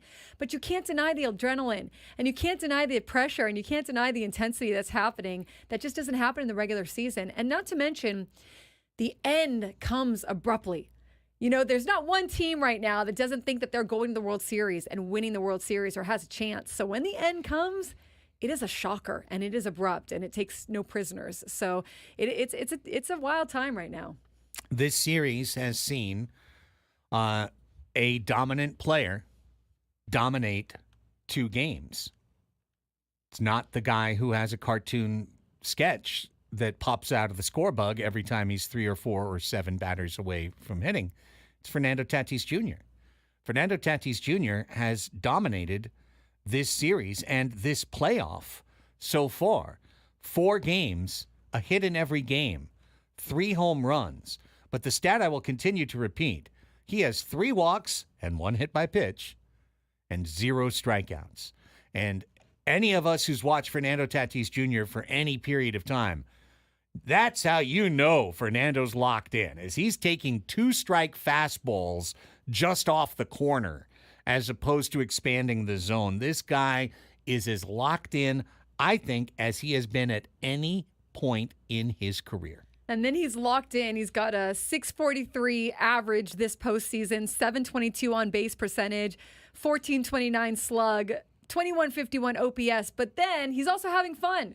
He's out there interacting with the fans, talking to everyone he sees, giving it right back, dancing, blowing kisses, drying fake tears. You know, this is Fernando at his best. This is what Fernando was born to do. He is a showman. And when you can marry that with the ability to hit the way he's hitting and draw the walks and play great defense, I mean, this has got to be just a blast for him right now. It is. It's not a blast for the Dodger fans. I still see, even today into my timeline, people, how they were tweeting at the time, this is insane. He's interacting with all the fans. He's wiping tears. He's doing this. This is crazy. And guess what? You guys, you brought it on. You brought it on. You poked the bear. And that's what happened in the seventh inning last night. Dodger Stadium, not that the Padres were sleeping in any way. They were alive, engaged, and focused in the game. But it's taken to another level when you have to literally circle the wagons and bring the team together, as Manny Machado did after the seventh inning, to say, here we go, all together now. And the response was 4 homers and in quick fashion turning a game upside down. Mm-hmm. And that visual is going to kind of stick with fans and with the players and broadcasters for a long time, is that huddle in the dugout. And all right, let's refocus. Let's make sure that we finish what we came here to do. Let's not lose our edge right now because we're caught up in emotions or caught up in whatever is going on, the noise that's happening here. So it was great for Manny to do that, and what you would want at this point in the season from your veteran guy. And I think too, if you're the Dodgers, you're looking at it and you're like, okay, how do we match their intensity, which was a question mark for the Dodgers last time they faced the Padres as well. And they seem to do it in game 1, not so much here in game 2. So how do you match their intensity at Petco Park? How do you stop Fernando? How do you match the pitching? Because the pitching for the Padres, certainly anything can happen, and that's why you play the game, right? Like, you've got to go out there and you've got to execute. But right now, having Michael King go is going to be a boost for this Padres team. And they're going to look to try to get on the Dodgers side the best version of Walker Buehler that they probably had all year. And that's going to at least get them into the 5th inning. But then also, again, the Padres, 12 of their 24 runs this postseason have come with 2 outs. So you're looking at a team that is just going to fight you the whole at-bat. And you can't, speaking of hanging on every pitch, if you're a pitcher, it'll wear you down. You can't give up at any point because two outs, or 2 strikes, you think, okay, I'm be able to put this person away. 2 outs, okay, I need just 1 more out here. And that's when the Padres are doing a lot of their damage. Among all the other things that happened in that 7th inning, was the discussion that somehow Jurickson Profar brought it on himself in left field, a little victim blaming. I'm going to retweet it right now. You can follow me at 619 Sports. I just saw it from Raul Martinez. He retweeted it, but it is an Instagram story that shows literally what happened, which was that at the start of the bottom of the 7th inning, as you remember, Jurickson Profar robbed a homer in the bottom of the 1st right out of the hands of a dude in the 1st row in left field down the corner, a guy wearing an Alex Vesia jersey. Jurickson, who certainly trolled the man by jumping up and down in front of him after catching the ball, then did a really cool and sportsmanlike thing, a very Jurickson Profar thing. He walked out a baseball and gave it to the fan. He gave it to he literally walked out. I've got the video. Again, I just retweeted it. Walked out with a smile, classic Jurickson, and handed homie a baseball. Like, here you go. Sorry, I robbed it from you. Here's one. And the guy immediately, into his glove, into his hand, like it was a relay on a double play. He immediately fired the ball down the right field line. Not at Jurickson. Right. But he's like, oh, thanks for the gift. Jerk, see ya. Threw it. Like, I'm not taking the ball from you. Was that kind of, though, in line with, like, when you catch a home run ball from... It is. And you throw it back out? And it's part of the personal troll, like, because Jurickson's still As long as you're trolling not him by throwing it liking, at him. Here, Yeah. here, buddy, I took a ball. Here's a Right, ball. right, So right. for the guy to throw the ball away, that's fine. That's not the ball that was thrown at Profar. Right. It was another, and like the video continues to show that now Jurickson walks away. And as he's walking away, he looked back like, "Oh, dude, you threw the ball?" But it was kind of like, okay. Then someone else throws a ball at him, and that's when the whole That's when it thing started. Yeah, that's when the whole thing got rolling. And I'm looking at the LA Times site right now, and look, Bill Plaschke writes that it was a tattered image of a fan base that already had a bad reputation that is now even worse stained. This fan base for the Dodgers already had not the greatest reputation, and now has been even more stained, according to the columnist over there for the LA Times. And I'm reading, like, the headlines was embarrassing, was ugly, like, and I think that's a big thing to keep in mind. Like, this is a Dodgers team that really did just get embarrassed in their own home stadium, right? They got embarrassed. It was an ugly game. They mentally lost it to the Padres at some point during the game, heck, even as early as the first or second inning, and so to mentally be able to take the other opposing team out of it at their home turf on their field, and then for it to be such a wide gap. Again, division series games typically, not always, but typically they're close games. Both teams deserve to be there. Both teams are fighting to win. So to go ahead and beat them 10-2, is embarrassing. And how do the Dodgers respond from that? Do they even have the ability with their pitching staff to even put up a huge fight? Their offense is good. Their offense, they're going to fight. But I wonder where the advantage lies there with the pitching staff. To me, right now, it's with the Padres. But again, that's why you got to play the games. Yeah. This series between the lines is a great series, and it's hotly contested, and it's close. I mean, it's absolutely close. Yesterday's game was close until the eighth inning. Yesterday's game was a save situation until the eighth inning. And by the way, this is one note off the notebook I didn't bring up yet. I'll tell you what, a little hidden jewel of a moment for the Padres was the final two home runs, the Higgy and Tatis homers in the ninth inning. Because I'll tell you, up 7-1, Robert Suarez was warming up. And he was going to come in to a 7-1 game. And that was going to be a mistake for the Padres. That was going to be a strategic and tactical error. Because as we have discussed, and will continue to discuss through the series, there is a tax you pay every time you see a reliever again. There's no need to expose Robert Suarez to any portion of the Dodgers lineup until you need to use him. And 7-1, you did not need to use him. You could have used Alec Jacob at that point too, and if he gives up a solo homer, who cares? Yeah. You lose 7-2. I do understand that May game in Kansas City, when Stephen Kolek was given an 11-3 lead in the ninth, and he turned it into 11-8 and forced Suarez to come in, and Suarez gave up, if you remember, the wall ball that was caught at the wall that could have been a tying homer. I think that game had a scarring effect on Shilton, the Padres, to the point that he's used Suarez more than any other closer has been used in non-save, 4+ run situations. But 6 runs is a different thing than 4 runs. And I really thought bringing in Suarez was going to be a mistake. As Adam Klug mentions in the chat, I mean, Scott pitched in a not so close situation, but he was facing Ohtani, so I kind of got that. But I was really, really glad not to see Suarez in the game last night. Yeah. I think that any advantage you can take, you take in terms of not letting them see your pitchers or see any vulnerabilities. And then, opening that game up was huge. Look, Jackson Merrill, too, first postseason home run, right? And first time he's playing in the postseason, he hits his first postseason home run.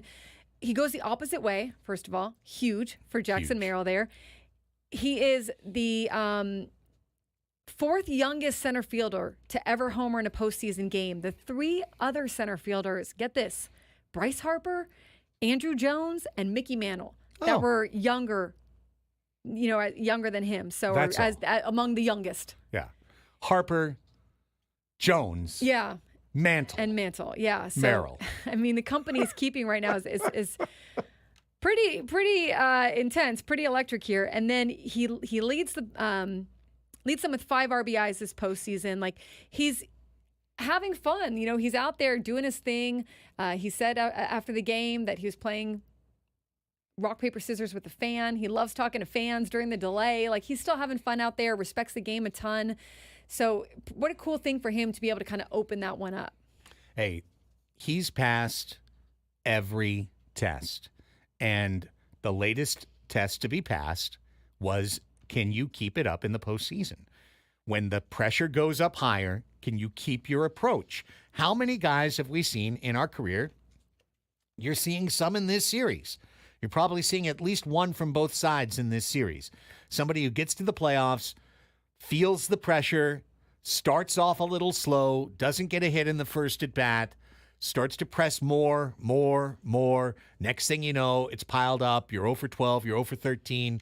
You're starting to really question your spot. And every time you come up in a big spot, you're even more intense and you want to try harder. And like, that's how you fail in baseball. When I saw Jackson Merrill just get his base hit to the left side of the infield for 4, I'm like, this kid is so, his first hit, the one that didn't drive in a run, boom, middle of the field, opposite field homer. That's what we've seen him do all year. But the temptation to try and pull that ball is so intense, and even more in the playoffs. So honestly, and I said it earlier in the show, I think one of the biggest positive things that can come out of this game, and that so many are, the Padres won, but that Manny can know for sure in the playoffs, if someone like Trinan in another situation is going to throw him 4 pitches out of the zone, take that walk. Take that walk, get down to first base, because Jackson's behind you. And when Merrill got that RBI hit, after Flaherty was chased, after the go sit down, you bleeper bleep, what did Jackson do? He turned right to the dugout. He turned right to Manny Machado. He pointed and he said, I got you. I got you. Manny, you don't have to worry. Jackson's got your back. He is just, part of this kind of group that just, they all kind of have each other, and you want to trust the hitter behind you. And that's kind of what they've been preaching. But it's another thing to really do it, right? And to see it happen in the postseason especially. And Jackson was the one who, in the Braves clinching celebration, when I asked him about being in the playoffs for the first time, was like, I have to normalize it. If I make it bigger than what it is, I'm not going to do well. I have to treat it like it's a regular season and make it like it is the regular season. It's just another baseball game.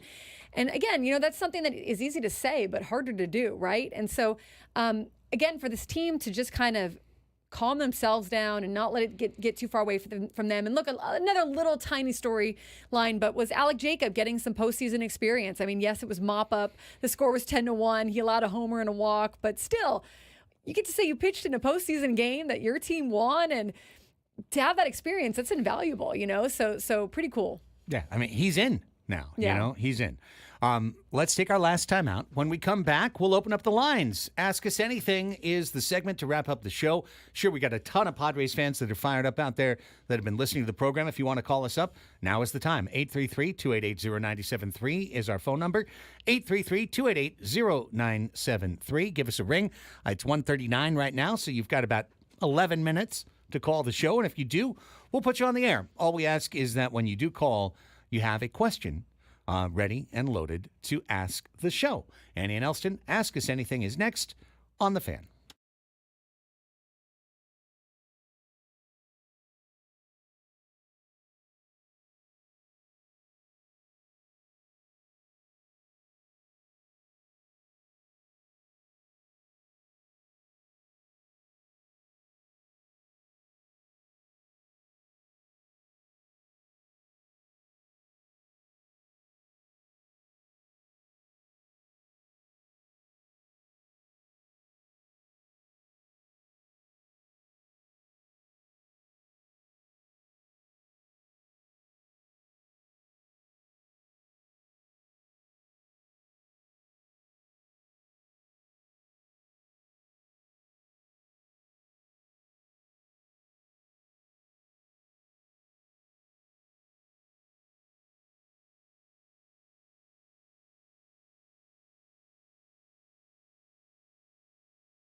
Be doing October playoff sports talk radio with you here in America's finest city, San Diego, California. Annie and Elsten here with you. Final segment. Got a lot of folks on the line, so let's go ahead and just jump right in, hit the bumper.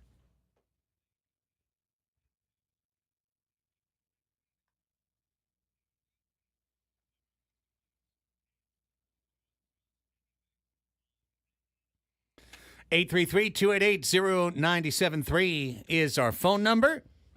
We told you had till 1:51 to call. If you did, we'll get you on. So here we go.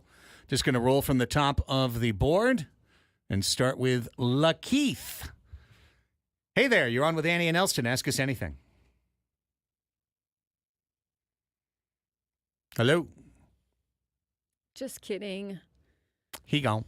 There we go. Couldn't hear anyway. Here's Oscar in Camp Pendleton. Hi, Oscar. You're on with Annie and Elsten. Ask us anything. Hey, guys. Happy Monday. Thank you for taking my call. Our pleasure. I'm excited about Yeah. watch party last night. I was wondering, do you guys know if you could bring in lawn chairs? Can you bring lawn chairs to the what? To the park in the park? I don't think so. Yeah. To Gallagher Square? No. I don't think so, but I don't know for sure. I know you can bring blankets and sit on those. I don't think so. Yeah, I don't think you can bring a lawn chair because that's. Let's just think about it. Is that something you Hazardous could kinda. throw? Yeah. It is. So Or someone could, like, trip yeah, over- picnic oh. blankets. You can bring a picnic blanket. Thank you to the chat. They're Oscar. saying no lawn chairs, picnic blankets. Makes sense. Makes sense. Thank you for the call, though. Here's Chad up next. Thanks everyone in the chat. Hi, Chad. You're on with Annie and Elsten. Ask us anything. Cool. Cool. Nice conversation. Let's go to Lee next. Hi, Lee. You're on with Annie and Elsten. Ask I'm us here. anything. All I'm right, here. So I Lee. win because I'm just here. Okay. I'm going to say what I think you were trying to say, and that is the person that's pressing, in my opinion, is Cronenworth. And I'm wondering if we sit him down, how does that look? How does that work? Yeah, because here's the thing, right, Lee? We don't have Ha-Sung Kim. So sitting Right. Jake Cronenworth means you have to play Arise at second, Solano at first, and Peralta at DH. It's not a bad lineup, but defensively, that's a big step down going from Cronenworth to Arise at second base. So I think you just roll with it, man. It's a 9-man lineup. There's always going to be somebody who's a little bit off. You can't always bench that guy. You just the next game is when he's going to get the hit. He's 0 for 13 this postseason. It hasn't gone well, but I agree. His defense is very valuable. And also, you don't know when he's going to get hot. I mean, he typically has success against the Dodgers. So could be his next at bat. Yeah, it really could. Lee, thank you for being there, man. Appreciate it. Line's still open, 833-288-0973. If you'd like to call, 833-288-0973. Let's bring in our next caller. Hi, who's this? Hello. Hello. Hello. Hi, you're on the air. Who's this? Sir, this is the Wendy's. Wow. Sure, this is a Wendy's. Wow. Hey, you know. Maybe you realize, like, wait, what did I just do? Who did I just call? Like, wasn't expecting to call radio I didn't mean for station. you to I don't know. answer. I called, but why are you answering the phone? I just wanted to call. Oh, I think he's back. All right. What do you think? Yeah, let's give it a shot. Why yeah, not? yeah, I give it said a till shot, 150. Hey, buddy. Welcome to the show. You're on the air. Who's this? No shot. Cue like Halloween bad jokes. Like, who is it? It's a ghost or whatever. Like, something about ghosts. It's all the Dodger or- fans calling. Yeah. Yes, maybe. Yeah. Just throwing the call out there, but couldn't get anything else to land. Wait, did Braden just give you like Dave a and Alpine. Dave and and Alpine. Alpine? Okay. Dave, love your show, Dave. Welcome to the show. Ask us anything. Yeah. I wanted to know if you guys knew that in the 70s, Padres had a bat night where they used to give away full-size wooden bats. Full Full size? size. How civilized the people must have been in the 70s that this did not end in just bloody fights. mess. Yes. No, the next day we were all out in the street playing playing ball with their new bats. Amazing. Holy That's cow, amazing. Dave. That's pretty cool. That's sick, actually. You can never do that these days. Yeah. Bat night. Yeah. Unfortunately, probably not. Yeah. Oh. Yeah. But that is cool. I appreciate that story. That's wild, Dave. Yeah. Full size. In honor of the Dodgers coming to town, it's full-size bat night at And like, Petco Park. people just sat at their seats holding them, probably like between their legs, or like acting like they were going to take a swing in the concourse. Yeah. Wow. That had to have been like 50 years ago. Yeah. Because even when I was a kid, they didn't give Kudos away to all you full-size fans bats. who did that. Yeah. Yeah. Like they'd have a glove night or something, and it'd be a cheap glove, but Yeah. I never had a bat. I had the bat that was, like that long. Street Documents in the chat says, make tomorrow $1 beer night. What could go There you wrong? go. No, Disco demolition do night. Not, do not do that. No party in the parks tomorrow. No, I don't know what they're planning, but Oh, my goodness. I'll watch it. Tony in La Mesa. We have time for you. Tony, La Mesa's a great town. Ask us anything. Tony, how'd you know it was me? Caller ID or something? Yeah, I just- caller ID. Yeah. Wow, that's actually kind of cool. Hey, I just wanted to ask you guys, hey, come out. I'm inviting you to come out to flag football. I'm the head coach at Grossmont, and Gross flag football varsity is tearing it up this All right. year. I know it's not cool Amazing. Padre talk like a lot of people, but come out. We'll put you in the VIP section. We'll take care of you, and I promise you will see high-quality athletes having a great time. Love it, man. That's awesome. All right. Yeah. Wait for the season to for be the done, invite, yeah. and then we'll take you up on that, And good brother. luck to you guys. Absolutely. All right, we got time for one more. Here's Tyler in La Jolla. What's up, Tyler? Ask us anything. Well, we're winning it all this year, guys. This is it. I hope you guys everyone's watching back home, and we're gonna be champs, baby. Let's go. That's All it. right. That's all you got to say, man.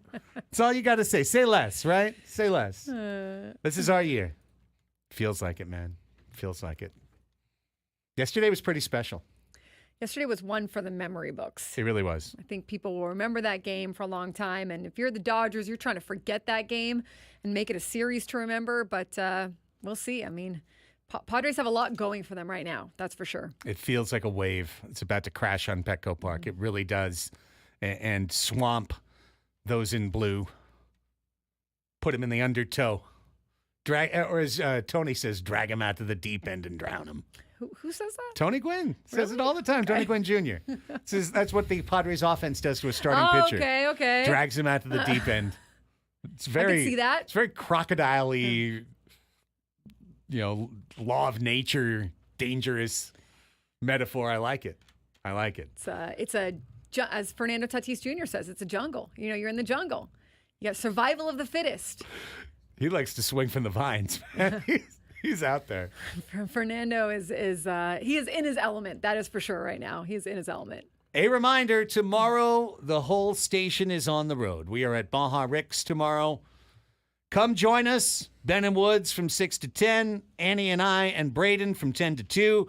Gwen and Chris from 2 to 5. Baja Rick's is located at 176th Avenue across from the Hard Rock Hotel. It's presented by Santo Super Premium Additive-Free Tequila. Santo, work hard, play loud. So we will have the pregame show for you tomorrow for Game 3 of the National League Division Series. This hour was brought to you by Buffalo Wild Wings. Hey, San Diego sports fans, Buffalo Wild Wings is kicking off football season with 2 limited-time sauces. It's smoky bacon or fan favorite hot barbecue. Check it out and get takeout and delivery with Buffalo Wild Wings. Go. Annie, see you tomorrow. See you guys tomorrow. Bye. For Annie and Braden, I'm Craig. Up the dads. Go Padres. Gwen and Chris is next.